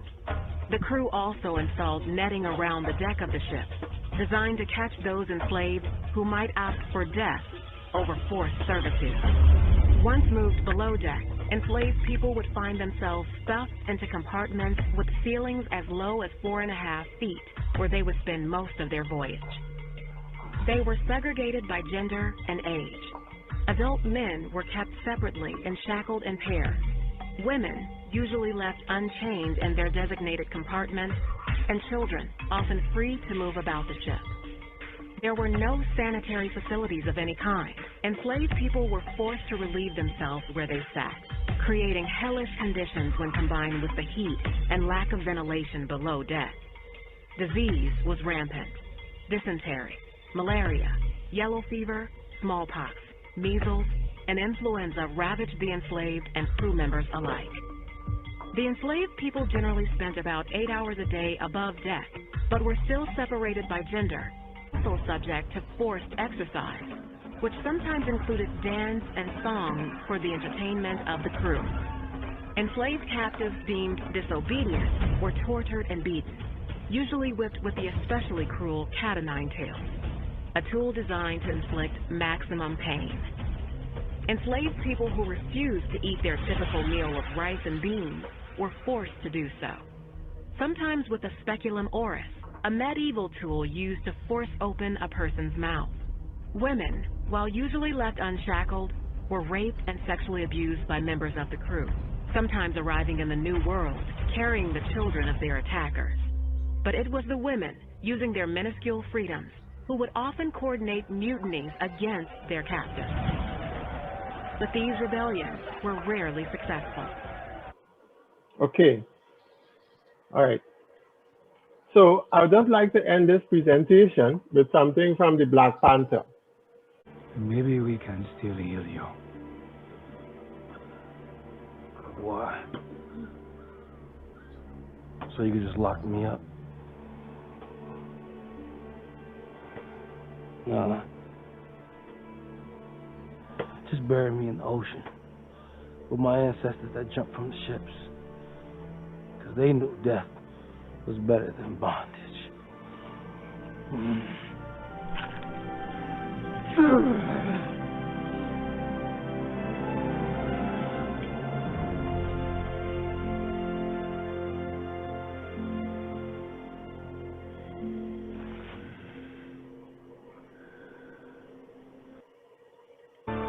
Yeah. So this was at the very end of the movie, of the Black Panther movie. Okay? And it had some real significant truths You spoil the movie for me. Me and watch it yet now. You show me the Well, there's a lot of other stuff in the movie that you will also find quite interesting. I just right? joke. I just joke. Okay, so let me see if I can come back to this. All right. So in the end, he said something to the effect that death is better than bondage. I couldn't hear it quite so well. Yeah. Yes, that's what he said. Yeah. Okay. He actually repeated that at an award show. All right. So let me stop the share because that's it for tonight. All right. And we'll just come back to the discussion. I hope it was interesting and at least educational. We learned a few things about some of the experiences. So now, I guess if you want to chat a little bit. Hey, Khalid, how are you doing, man? Well, I just want to commend you on the level of research and time that you have taken to put together that. And you know, it's just following suit with the work that we know how much work it takes to get that together. So we really appreciate that. You and you know what Govind had done earlier this year. It's fantastic, man. Yeah, Dave, let me chime in with Dave and say, you know, when you read for 100 hours and you present something to us in 1 or 2 hours, we have to be grateful because we learn in so much, man. So thank you very much. Yeah. And I am looking at faces now of people who I know down in Trinidad. And I have an idea now, well, these people came out of Nigeria and these came out of Ghana. And this person was from the Yoruba tribe. And this person was from the Bight of Benin. And these photographs, you're helping me see facial features and, you know, that I could now understand my friends better. So thank you. You're welcome. You know, interestingly, there's a lot more, okay? Because what happened in the Caribbean and in the Americas, okay, was just a continuation of this on another level, okay? Because, you know, this was trade, all right, in the Americas and so on, all right? These European people came to make money. So their mindset, their mindset was to make as much money in as fast a time as possible, using as much free resources as they could get. You see? So in Brazil, for example, right, they didn't care about the life of these African people who came. What they cared about was how much these people could produce in the shortest time. So literally, they worked people to death. And the average age of an African at the height of Brazilian slavery was 20 or 21 years. Right? Simply because they could have replaced them easily. Well, it's interesting that you said that, and you know, we've been hearing it from other presenters and comments. But it was universal in the sense that I remember going to Hawaii and attending a play. And you see that statistic where you show what was the native population and how it had dwindled to less than 200 by some years. 50 years later after Columbus. And there was this play that actually showed 8 million to 3 million to 200. Yes. And I'm telling you that play. And I was sitting in it was like a kind of Broadway style play, but it was put on by the Hawaiians. And I was sitting and watching that, and I was thinking, I looked across at some of the tourists, white tourists who were there, and I was wondering how they would be feeling watching that play, because the play was demonstrating the same thing, the brutality and how the Hawaiian native people were actually, you can learn, you know, it was musical and stuff, but I was sitting there watching that and just saying, oh, why am I going to get up and walk out this place here? But this is the mindset of the Europeans still. I mean, America is, everybody looks at America in a certain way. Now that Trump kind of come in and reveal a little bit more to the world of who they really are. America is really imperialist. I mean, you look at what they did in Hawaii. Even now you have people in Hawaii fighting for independence, but they have no power and they have no access to the forces that could help them to do that. So they live in a state of limbo, you know. Same thing with Puerto Rico, same thing with Guam, same thing with Alaska. So it's just But the thing is, Peter, you know, we as African people in this part of the world and in Africa as well, because a lot of Africans, as you see, right, were guilty, were culpable in this case. You know, okay, the European people were traders, but the hunters and the kidnappers and all of these people who facilitated the extrication of people were themselves, they may have been a different ethnic group. They could have been the same ethnic group, except one living down the river and the other said living in the interior. Okay. There's a very interesting article, I should post it. It's called My Grandfather, the Slave Owner, or the Slave Trader, about a Nigerian woman, an Igbo woman, actually, who went to like some of the top universities, Oxford or something like that, okay? Simply because her grandfather and his father, okay, were into slave trading, all right? And all the riches and so on, you know, that they now possess is a consequence of their work, okay? And they were looked at very, they had high esteem in the village or the community in which they lived, all right? You know, and that was passed on from generation to generation. And now on reflection of all of that, you know, the family is going through a period of regret, I guess, for want of a better word, you know, seeing that, you know, they were culpable in this whole business. Yeah, they giving back the money? There is that, you know. Yeah. Right? But it's a question of coming to terms, you know, because in the African community, both on the continent and in the Americas and the Caribbean, there's a lot of healing that has to happen. You know, the guy lady, okay, she talks about post-traumatic stress syndrome, okay, because, you know, if you go through some stress if your son or daughter was kidnapped, Peter, you know, that is an extremely traumatic thing for you, and that will stay with you for the rest of your life, you know. But imagine going through that for generations upon generations upon generations. Eventually, the trauma will become generational. But you know what I'm saying? But more than that, okay? Having gone through that trauma for generations, there was no intervention. There was no help for you and your family. There was no treatment. You just out here, you see, to deal with that on your own. DP, give him a chance to get in a word and then you'll keep going. Sure. Thanks, Dennis. Thanks. Okay. No, what I was going to say was geneticists in the States actually identified genetic changes that they attribute to the generational trauma that Black people in the States suffered. You know, so it actually affects them down to the cellular level where the genetic makeup was affected. So this is how deep this trauma bit into the actual physicality of the African.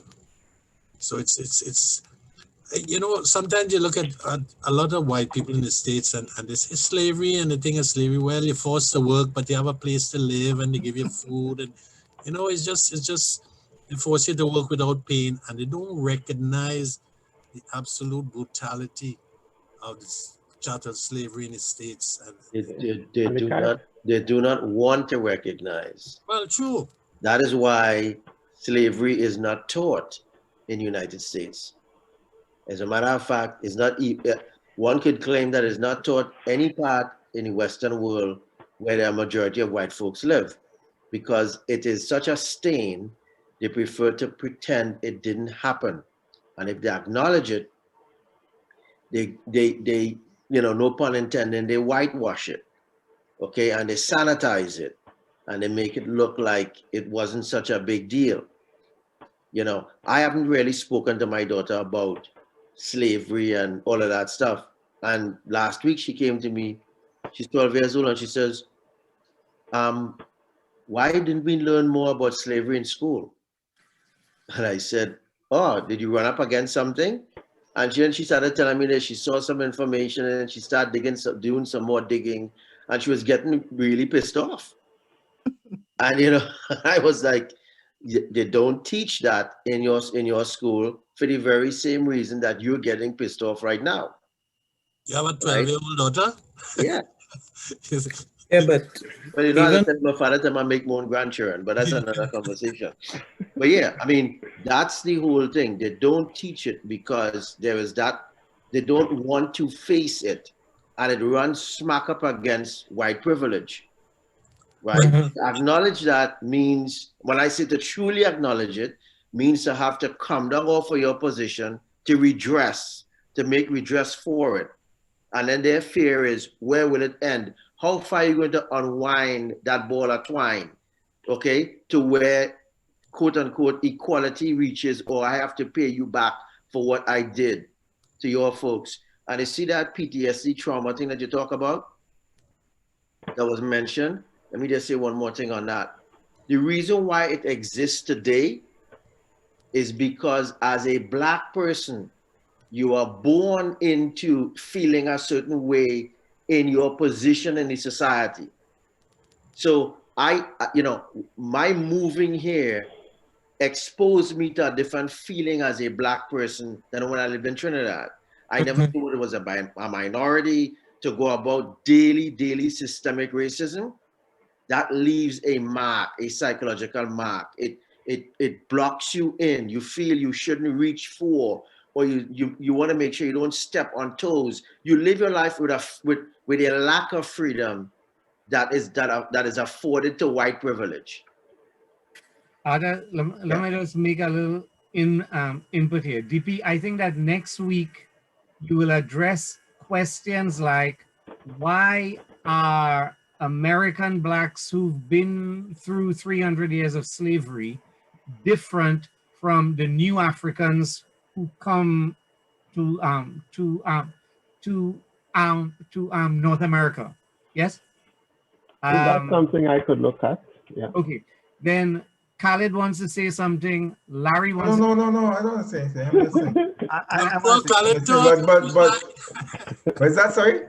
I said talk, man. Don't be shy. I listen. Okay, Larry, you are up next, and Radford, this is the Arthur Griffith that Roger has been talking about all the time. That's his favorite friend. He's not on the chat, on the WhatsApp chat, but that's fine. This is my nemesis, Radford. This is my brother, Arthur. Okay. You know, so it's two of us tonight. So watch yourself. Okay. Yeah. You know, I was just looking up a word in my dictionary of Caribbean usage. I was looking up the word kunumunu. Okay. You're talking about Arthur. No, I'm not referring to anybody, but it comes from the word kununu, which is Yoruba. Okay, Yoruba. Okay. Oh, really? Yeah. Yeah, Larry. So there's a social scientist at Harvard called Dr. David Williams, and they had done some research. And what they found, systemic racism and the stress around it was directly related to miscarriages in Black professional women. Now, these are women who could afford healthcare, who have jobs that afforded them to have the best prenatal care and situations, yet still they had a higher rate of miscarriages than their white peers, and they even compared them to South African women. And the women who were in a lower socioeconomic status had better outcomes than these women in America. And it was directly related to the stress and the inherent racism that was passed down from age to age to age. I mean, remember we all discussed, right? Having to give our kids the talk. When you go to the mall, remember you grab onto the hand and you stick it under. You lock the hand in place because you don't want them running, because if they're running, they thief something. Yep. This time they seen all the little white children climbing up on things, running in and out of places, but your child cannot do that. Or walking into a store today. You have $1,000 in your pocket, but the man following you around, but the fellow who come in the store to thief because you white, they ain't watching him. You know, those things are still there with us, and we live it daily. And this is one of the things I wanted to talk about with regard to Arthur. Arthur said they don't teach slavery because they're afraid to face it. And that's true to a certain extent. But we have to recognize that the European has a warlike mentality that he honed over thousands of years. And propaganda and miseducation is an integral part of that.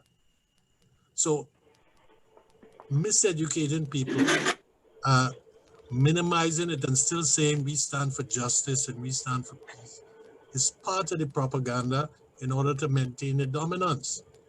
If you notice, anytime there's a protest, the main thing they talk about is let it be peaceful. But these protests are always in response to violence, and violence perpetrated by the system. So I made a point earlier, Peter, okay, that, Africans are culpable in this whole process also. And,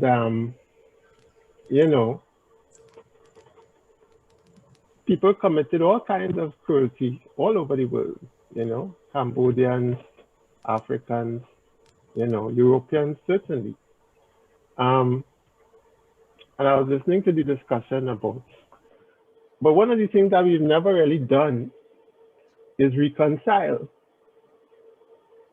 People have not really faced up, and spoken about what happened.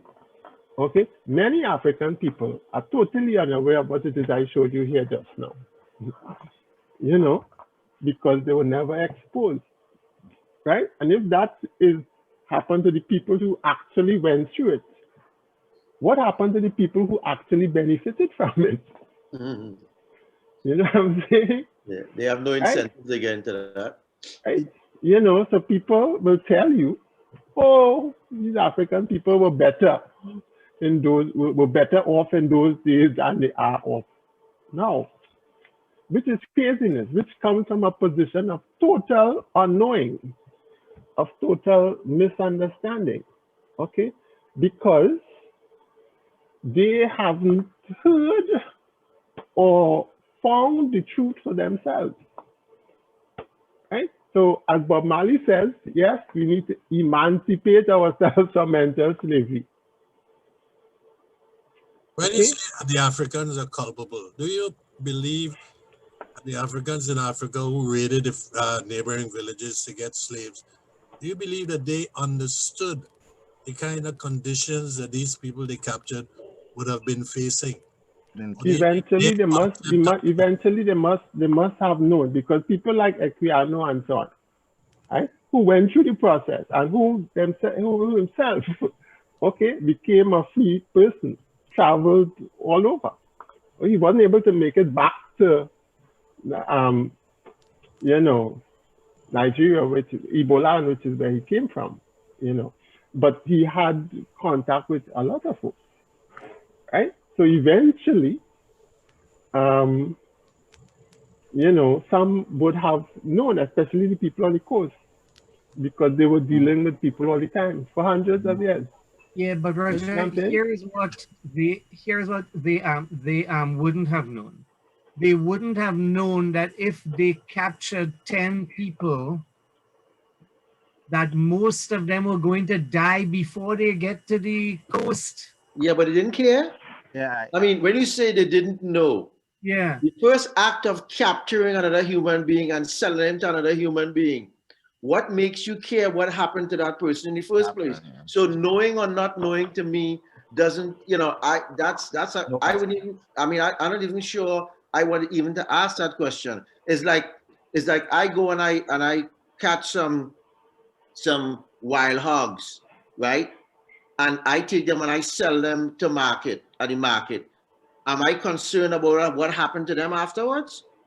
You have to be in a certain state of mind to capture another human being, because remember, they're not going to go willingly. See, so force is used. So you beat them, you do whatever it is to subjugate them so that you can sell them.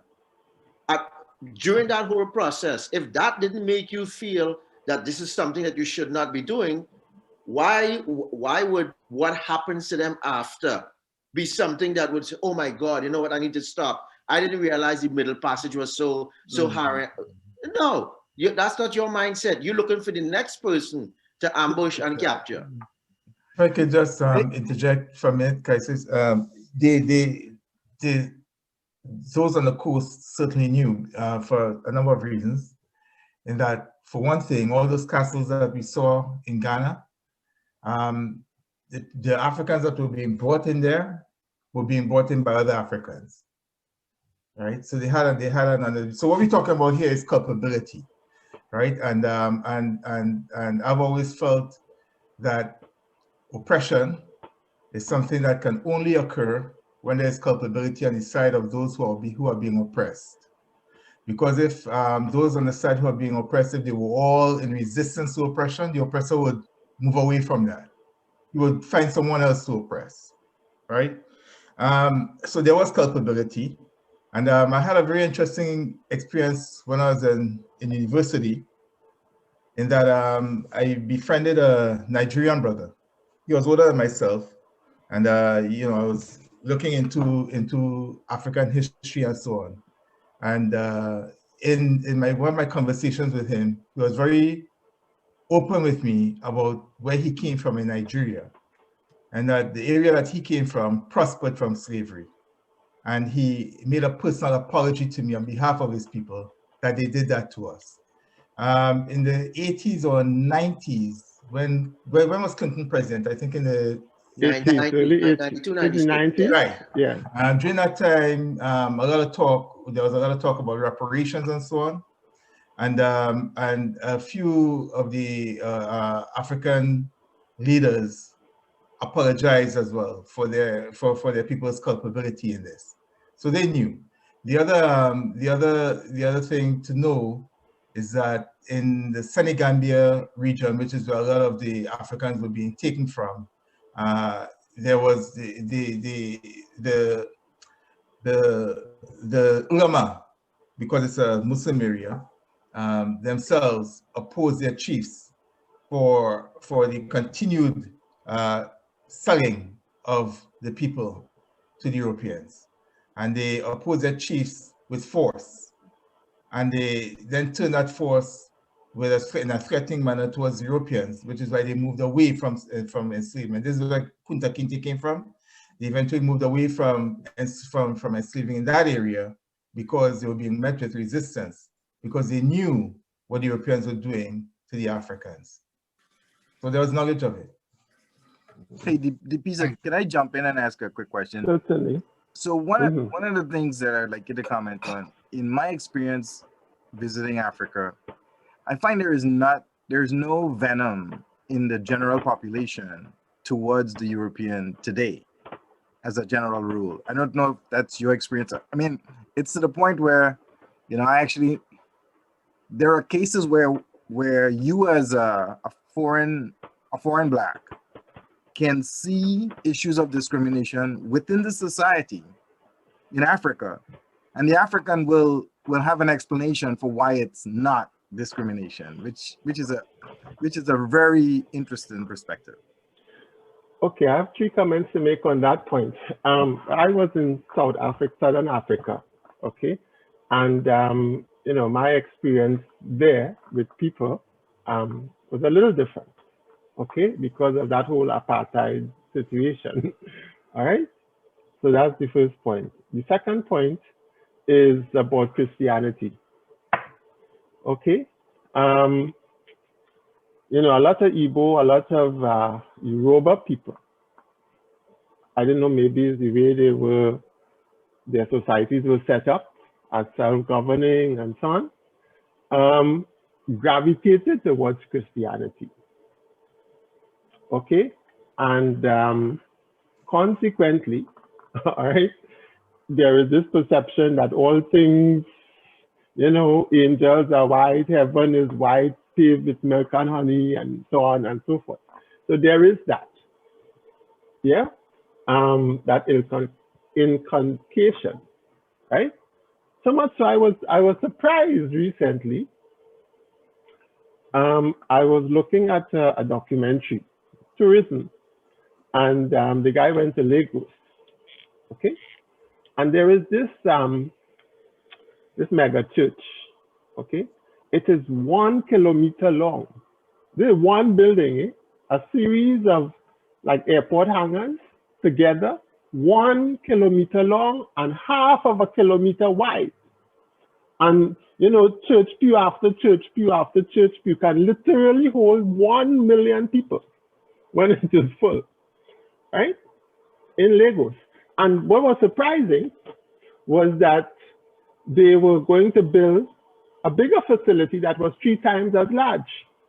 Okay, so I'm asking myself, you know, how come, you know, what people thinking about, you know, to be communing with 3 million people sitting down in one space. I can imagine the traffic to go in and out of that place. You imagine the offering when they That's why the church so big. That's why the church so exactly. Now Lagos has a lot of people, millions and I think about 20-something million people. Okay. The third point I want to make was an experience that I had in Guyana. Okay, about the nature of the African people there. All right, they were very docile, pretty much, you know. So I asked a buddy of mine, Is Guyana or Ghana? Guyana. Guyana. Is Guyana or Guyana. Okay. Yeah. I lived in Guyana for a while, and you know, a good buddy of mine was Guyanese. Okay. So I you know, there's some stuff like men throw garbage and, you know, the village council people come and put a garbage dump in front of your house and you accept that and just let that slide. You know, when I know that if that was in Trinidad, men burning tire in the road and so on, you know, because people have to deal with the rats and the cockroaches. And I'm telling you, for like a mile stretch, you know, men just dumping garbage because that's where they put the garbage dump in front of your house. You know, that kind of docility is what it is I'm talking about. As I asked them, you know, how come Guyanese, Africans in particular, accept these kinds of foolishness? At which point he told me, you know, but I said, but how come Guyanese people are so accommodating? That is how I put it.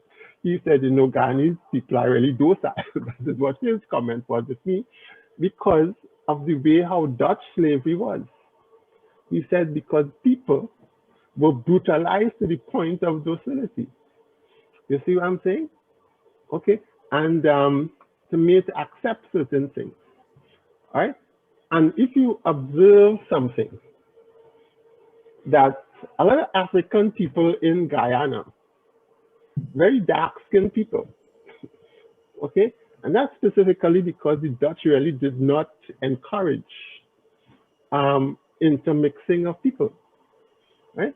The same Dutch people who came down from Belgium and places like that into South Africa and set up the apartheid thing. You see? Right? So it has something to do with all of these cultural influences, which is, you know, Okay, Roger, I don't think that you answered Peter's question. Yeah, Give me that question one more time now. Let me see if somebody else could answer. I could venture to address it. I understand what Peter is asking, and we tend to we would expect, generally speaking, that Africans would be far more conscious and far more radical than those of us who are descendants of enslaved Africans. But what we don't take into consideration is the depth of how insidious colonization was inside of Africa itself. Exactly. Right? In that while they remained on the continent, in far more respects, they were far more brainwashed than we were. I saw a TED talk not too long ago by an African woman. She's well known. I can't remember her name. And she was talking about just how they were educated inside of Africa. But they were educated the same way we were, right? A for apple, you know, and so on, right? The images used for education was all related to Europe. It's not coincidental that it's easier for an African anywhere in Africa to get to Europe than it is for them to get to another country inside of Africa. Yeah. Right? Okay. And mixed with that is the Christianity, as Roger DP mentioned. But they didn't gravitate to Christianity because it was given, because they felt it was a better faith. They gravitated to Christianity because European rewarded the Africans who converted to Christianity. They were the ones who were educated in Christian schools. They were then given better jobs and so on. So to be a Christian meant you had advantages in society. That is what drew them to Christianity. And with that, of course, is the whole imagery of who Jesus was and all that sort of stuff. So, you know, like, you know, you meet a Ghanaian, you know, again, you meet a Ghanaian, you say, you know, what's your name? My name is Christian, and he's proud of that, right? Or Christopher or something like that, right? So yeah, well, what is your African name, right? And they say, oh, it's Kwame.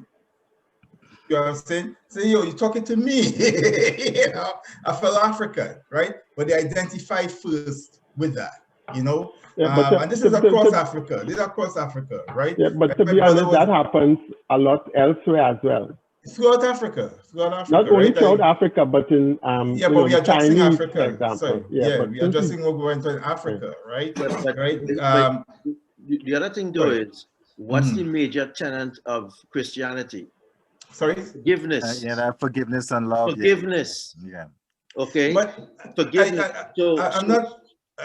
So what I'm saying is that the religion itself, not only the indoctrination from the religion in terms of, you know, why Jesus, this and that, whatever. Yeah. It didn't come preaching, pick up a sword and go fight anybody. It wasn't a violent religion being preached to them. It was one of love and forgiveness and so on. So forgive even your oppressor. Forgive the person who has done you wrong. You know what I'm saying? So in terms of you looking at them in a, as Peter asked, why is it you're not more aggressive and whatever? After eons and eons of preaching Christianity and its forgiveness doctrines, you're not going to look at them that way. You're going to say, I forgive you. Yeah, but we have to be careful. We have to be careful in castigating Christianity, right? Because there's almost an authentic Christianity in Africa, which is Ethiopian Orthodoxy, the Coptics, and they resisted European colonization. Ethiopia remained pretty much the only country that was the only place that was not totally colonized, right? And that was a Christian country. So it's how the Christianity is presented. Well, I'm talking about European Christianity. I'm talking about, we have to be careful as to which Christianity we're talking about, right? And that Christianity that came from Europe came with a motive. Yes. Right? It came with a motive. And so it worked towards controlling the Africans and so on. So I hope that addressed your question, Peter. But something I also wanted to point out, right? You know, Peter, you are after, right? Yeah. The Europeans came with a particular perspective, with a particular mindset coming out of the Crusades, you know, coming out of that whole period, okay, that would have shaped their thinking about African people and about other people, right? And they brought all of that baggage with them when they first arrived. You see, when they came to the Caribbean, they had a fully formed racial view, you know, right? It's not something they pick up, pick up by the way. I'm going to validate your point, Khalid, on the impact of colonialization in Africa. But I'm only going to speak towards my experience in Angola and Luanda in particular. What I observed in Luanda, and you guys, you know, we all around the same age. You guys will remember what Trinidad was like pre-1970. You know, most of the women of African descent, you know, you use a hot comb to straighten your hair, that kind of stuff. And it was just after the whole Black Power movement that we sort of became African aware, at least from my perspective, you know, Afro, the whole civil rights. So one day I was at lunch with a bunch of African guys born and raised in Angola. And I said, did you guys ever have a civil rights movement here in Angola? It was like putting sheet music in front of a rock guitarist. Silence. They had no answer for that question. None. And if you look at the society even today, they are like Trinidad was pre-1970. All the same mentalities. I mean, I've had people who I could see being discriminated telling me I'm racist because of my perspective on white people. It's like that is what miseducation does. That is what the European has mastered when it comes to his ability to dominate, well, the planet. Is this miseducation, this construction, this false construction of reality. Okay, so and you know what, Peter? Ada, hold on. Help me connect some of these dots. We are saying that we in the West, right, didn't learn the history of slavery in our schooling. Did the people who live in Africa learn about the history that involves slavery, like the PISA is teaching us tonight, in their schools? What history are they learning in their schools? It ain't that history it's either. probably European history. No, guaranteed European history. They tend to like I said, during the time of Clinton, there was almost like an awakening, but for the most part, no. I'll give you another example. I don't know if you guys have heard of Neil Peart. He was a drummer for a rock group called Rush. Yeah. So Neil Peart was known as one of the best drummers in the world, right? He's from Canada, right? He passed away last year. That's right. And Neil Peart was being interviewed on CBC Radio because, like I said, he's from Canada. He lived not too far from where I used to live and so on, right? And he was being interviewed on CBC Radio over here in Toronto. And this was right after he had taken a tour of Africa. He had gone on bicycling tour and all that stuff. And much as how people backpack for Europe, this is what he kind of did in Africa. And in recounting his trip, he mentioned having a conversation with some people from Benin about slavery. And they said to him that the people who were captured were the ones who they did not want. Okay, so they considered the people who were enslaved as the rejects of their society, right?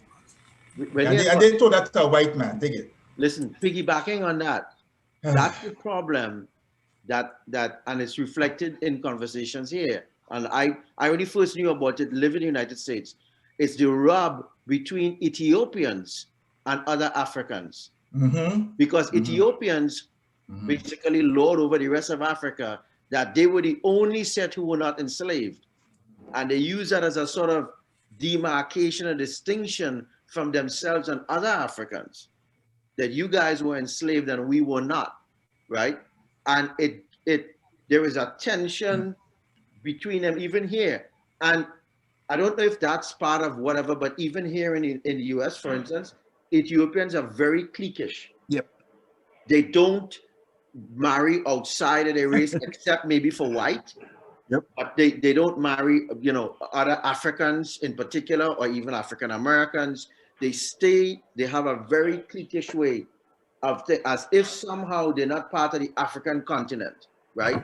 But that slavery thing, that's what they hold on to as their badge of honor, even though they're one of the poorest countries in Africa.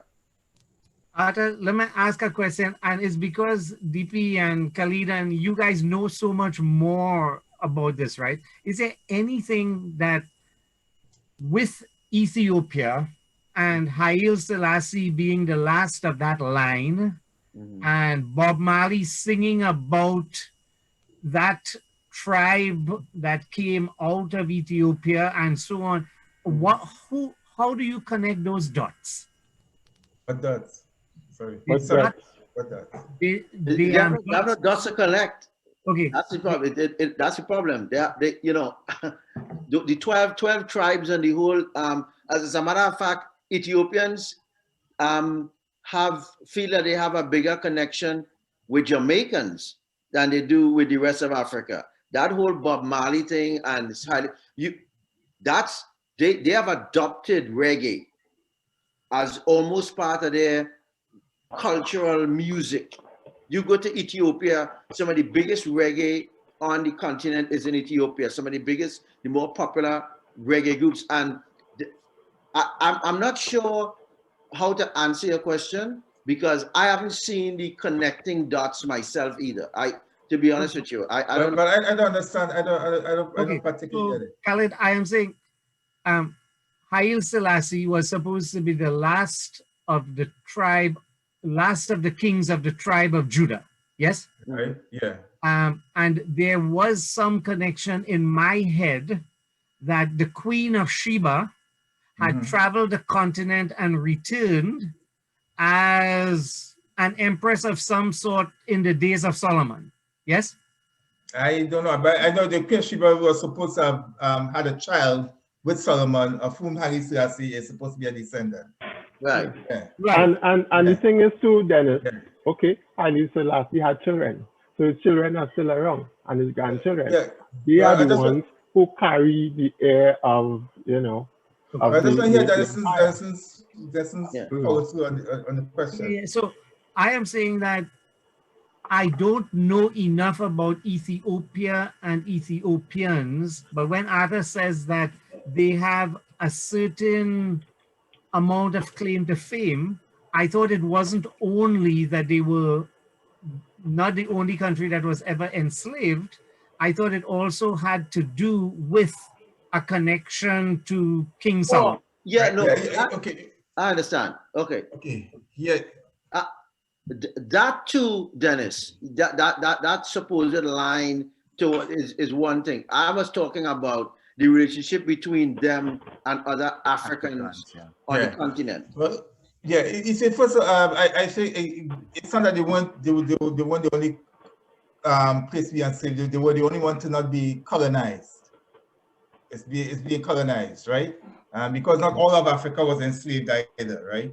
But all of Africa was colonized, right? Somalis have the same issue, you know. So Somalis have the same issue. I as a Muslim, I used to belong to a very diverse Muslim group, right? Back in the 80s, among whom were the first some members of it who are one of the first group of Somalis to come in Canada, right? And on a trip that we made to the States, you know, you travel with a bunch of people and so on, you start talking and all this kind of stuff. The brother revealed to us that that his parents are racist, that Somalis are racist. They're racist towards non-Somalis, right? And in particular, Africans outside of the continent. This idea of superiority, right? You know, my kids playing soccer, you know, there was a kid from the Congo, right, who was also on the team. You know, we overheard his mother hustling him off from my kids, saying, "Don't talk to them, they're Jamaicans," or we Trinidadians, right? So this whole thing, you know, it's more than just an Ethiopian thing, I think, right? I think it's just, like I said, you know, listen to what Neil Peart said about what the people from Benin said to him, right?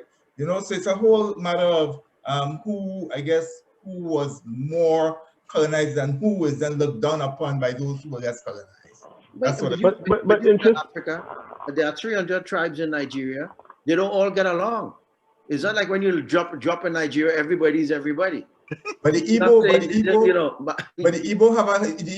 have an issue with the Hausa, which is what the Biafra War was about, right? Exactly. And who were the Igbos? The Igbos were the ones who were most colonized by the European, right? The Hausas resisted European colonization, right? Holding on strongly to their Islamic identity, which put them in an independent frame of mind. They actually resisted European education, right? Okay, to the point where today it's gone to the extreme among some of them, where we have Boko Haram, right? Boko Haram actually means books are haram, right? Okay, that's the extreme to which it's gone, right? But that whole Biafran war was about the Igbos, okay, against the Hausas, and the Igbos who viewed themselves as being more, and they were more European educated, more upwardly mobile, entrepreneurial in the European structure, and so on. That's what it was about. Yeah, so they wanted to break off Nigeria into Igbo land. Yeah, and the rest. One of my best friends who's Nigerian, he tells me, he cannot understand all the languages in Nigeria. He could go to certain parts in Nigeria, he doesn't know what they're saying. Yeah. Right? Yeah. So, and depending on whether, then you talk about Christianity and Muslims who also clash in Nigeria all the time, right? So it's not like there is this homogeneous anything, right? Right. But this is a view of European pulpit. This is what and this is why in the Berlin conference it just divided up helter-skelter. Just draw lines because they saw Africa as homogeneous, as black people. Right. No allowances for the different tribes, different customs, different languages, and so this is how we see Africa now. Yeah. So it seems that they did not know and they did not care. No, they did not care to know. So we haven't heard from Robert at all. He's just sitting down there quietly by his curtains. When in the presence of greatness, you sit down and listen and learn. All right. He said he's talking to you, right? The two people. He's talking to you guys. Let me just chip in a little bit because I think I made this point earlier, one of the earlier conversations we had, in relation to Peter's question. And I think Khaled hit the nail on the head, and Arthur to a certain extent. The Africans in Africa, they don't give a flying fig, excuse my language, about slavery and all that. They don't care about that. They aspire to be Europeans. They aspire to be the big boys in their country, to drive Mercedes Benz and BMW and so on. That's what they're about. And they look down on people who cross the water. They look down on us. Because as my experience from dealing with them, for instance, they do not view us as their equals. That's right. Not even as part of not even as part of them. That's right. They don't even view us as African or even African diaspora, even though we look African, right? And they frown on you, even though you go in there to give them technical expertise or whatever it is. You bring in knowledge to them and so on. And if you say Peter going somewhere or Roger going somewhere, and going there to impart knowledge, to do a training course or something else, and you go in and you have a white understudy, you look to the white understudy as the boss here. You understand? That's how I live that experience. But that to me, and that's the point where Khaled was making about the colonialization, for instance. They have been colonialized even worse than us. That's right. That's right. Our ancestors through slavery and so on. But we have been able to rise up to a certain extent. That's right. As Peter was saying about fitting the hair and that kind of nonsense and trying to look European and that kind of stuff. Bleaching their skin. And injecting the bottom and all kind of nonsense. The thing is, there's a point I was gonna make here. Anyway, go ahead. So my you know point what? This is why there's laugh at certain black folks here who, instead of trying to fix where they're living, is be talking about we need to go back to Africa and all this kind of stuff. And I'd be telling them, I said, have you any idea what living in Africa is really like? Nope. I said, most likely if you get there, they're going to send you back. Yeah. They're going to send you back. You know, that has not really been my experience, actually. No, listen. You know, because my experience with African people, particularly people in Southern Africa, is totally different. You know, but so, listen, I think Roger, you know why? You know, we could explain that because what occurred in South Africa didn't really occur in the rest of Africa. And we experienced something similar, pretty much. That direct, violent, so apparent oppression, right?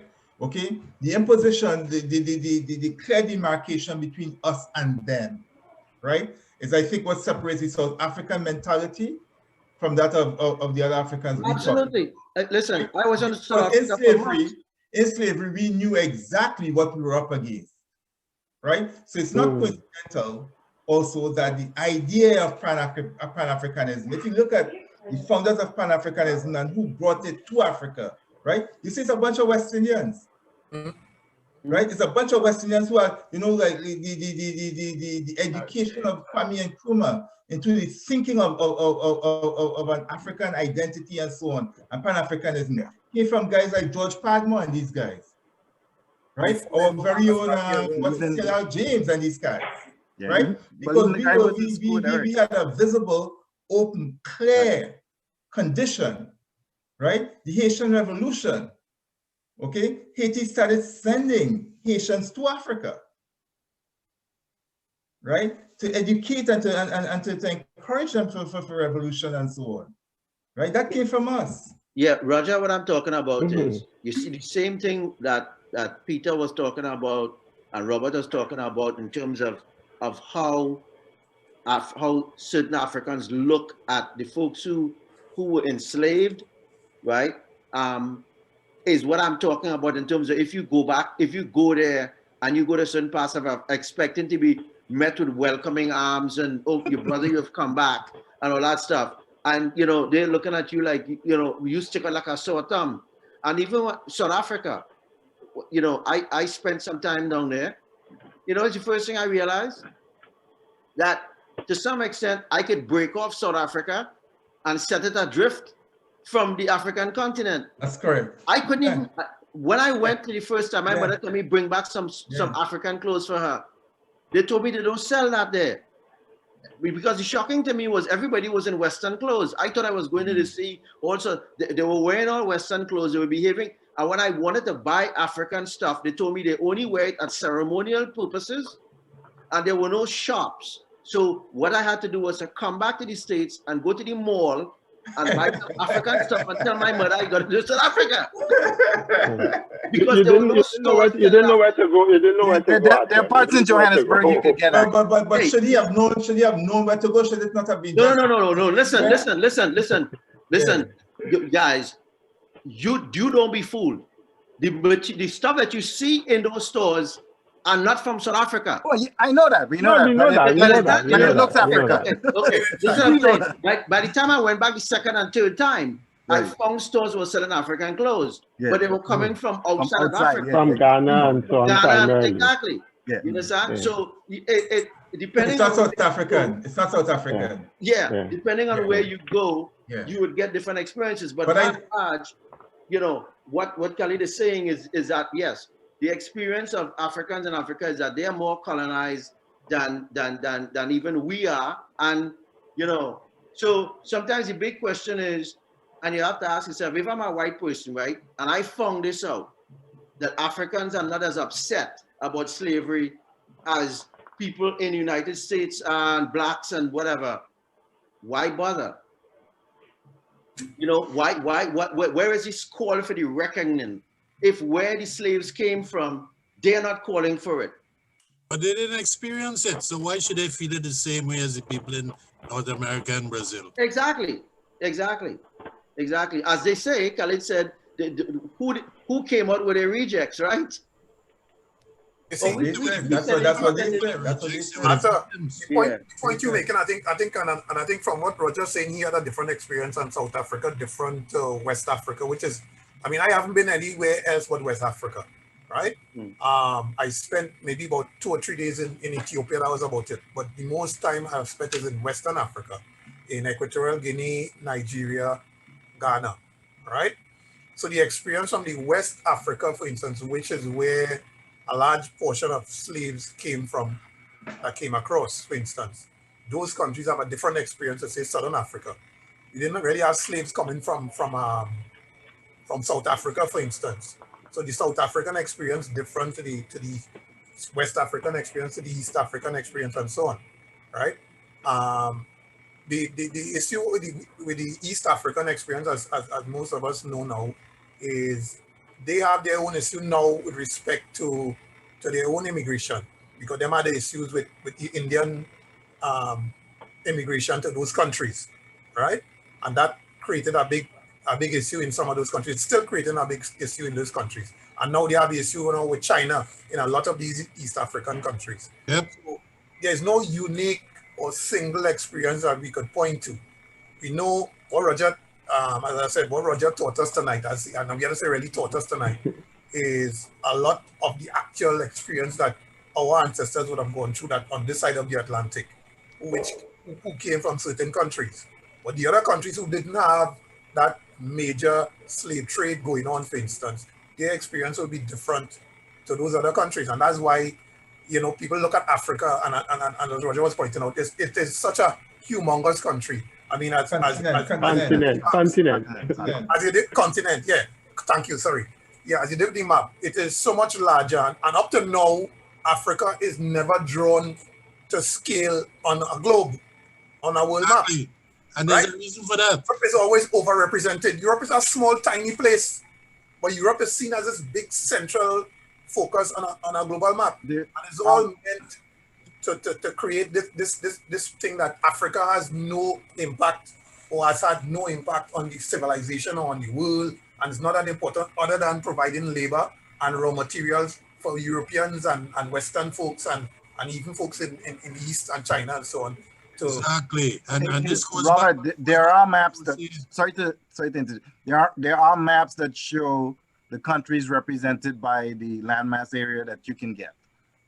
That is not Makita's projection. Yeah. But you won't get a globe like that, a standard globe. Let me just say. That is true. Okay, Most is Makita's projection. A couple of things. One, I see Radford there is looking very tired. You know, right? Secondly, my earphone here is kind of beeping, which means that the battery is running out. Yes. And thirdly, it's almost 10 o'clock. So, you know. I don't work tomorrow, so. Yes. One comment. So let me give you guys a little thing about what's going on next week. DP, hold on. Radford, when this is up. Radford tired. Let me give him a chance to talk before he go now, man. Radford, very well. Is yours. All I was going to say, the UN has produced maps with Africa in its proper position and proper size and everything. It comes from the UN. I've got 1 or 2 at home. Okay? It's not the maps that they show kids in school, right? No. Yeah. Oh, yeah. Since the 70s, they've been using some of them in schools, rather than the Makita map. Okay. Radford, could you do me one favor? What's that? Send one of them maps to your brother now. Okay, I'll see if I can look. All right, DP, prep us for next week, and we'll wrap up. Next session. Okay. So for next week, I'm going to talk about what happened when African people came here. Okay. So from the time they stepped off the slave ship, okay, you know, to going to work on the plantation and so on. All right. I won't spend too much time on the journey from the coast, from the slave ship to the plantation. Okay, because I want to talk about some other things. I want to talk about the mindset of the Europeans who came here. Okay, because they came here with certain views that were fully formed. Okay, and they came here with a purpose. All right? So we're going to talk a little bit about all of that. Okay? And some of their views influence how they treated human beings. Okay? They didn't see African people like human beings. You know, what does it take for one human, okay, to actually brand somebody with a hot iron? You know, what does it take? What do you think of that person when you're taking that hot poker and pressing it into somebody's flesh? You know what I'm saying? Your mindset is that you are dealing with an animal. DP, yeah. This conflicts with something you said in response to a question that I think it was Peter Holder who raised, right? The people of African origins who find themselves in North Carolina are different from the people who are in Mississippi. And you said that these slave owners went looking for people from particular tribes who had yes. I said certain expertise and life experiences with agricultural skills and so on. So they had to know that these people had some talent and knowledge and skills that they wanted. Yeah, but to answer that, I would posit, okay, that I have to mark you as my property. I am not saying no, but you're marking me as your property to go and plant rice in one place or to plant cane in another place, right? No, regardless, no. One plantation owner in the Caribbean might be focused on a group of people who know about, you know, planting cane, whereas other people maybe in the Mississippi will be focused on people who know about dealing with rice and so on and so forth. Okay, but nonetheless, you are my possession. Okay, I bought you, right? You are not a human being, really. You are like a cow or a sheep. Yeah, no, that is the other thing that confuses me. You want to have sex with the woman, but she's not a human being?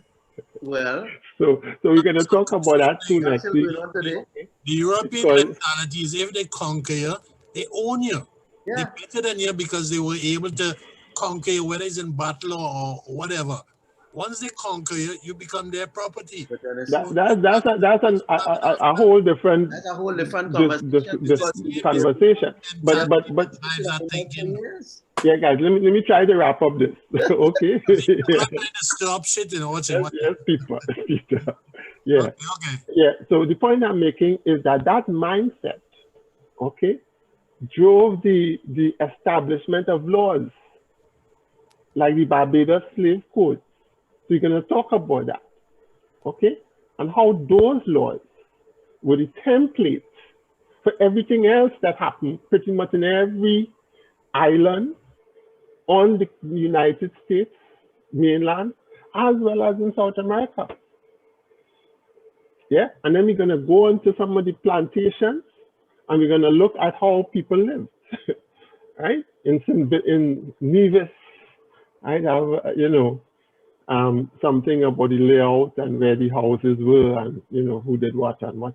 And then we will go into some of the plantations in the US, okay, and talk about people's documented experience, okay, right?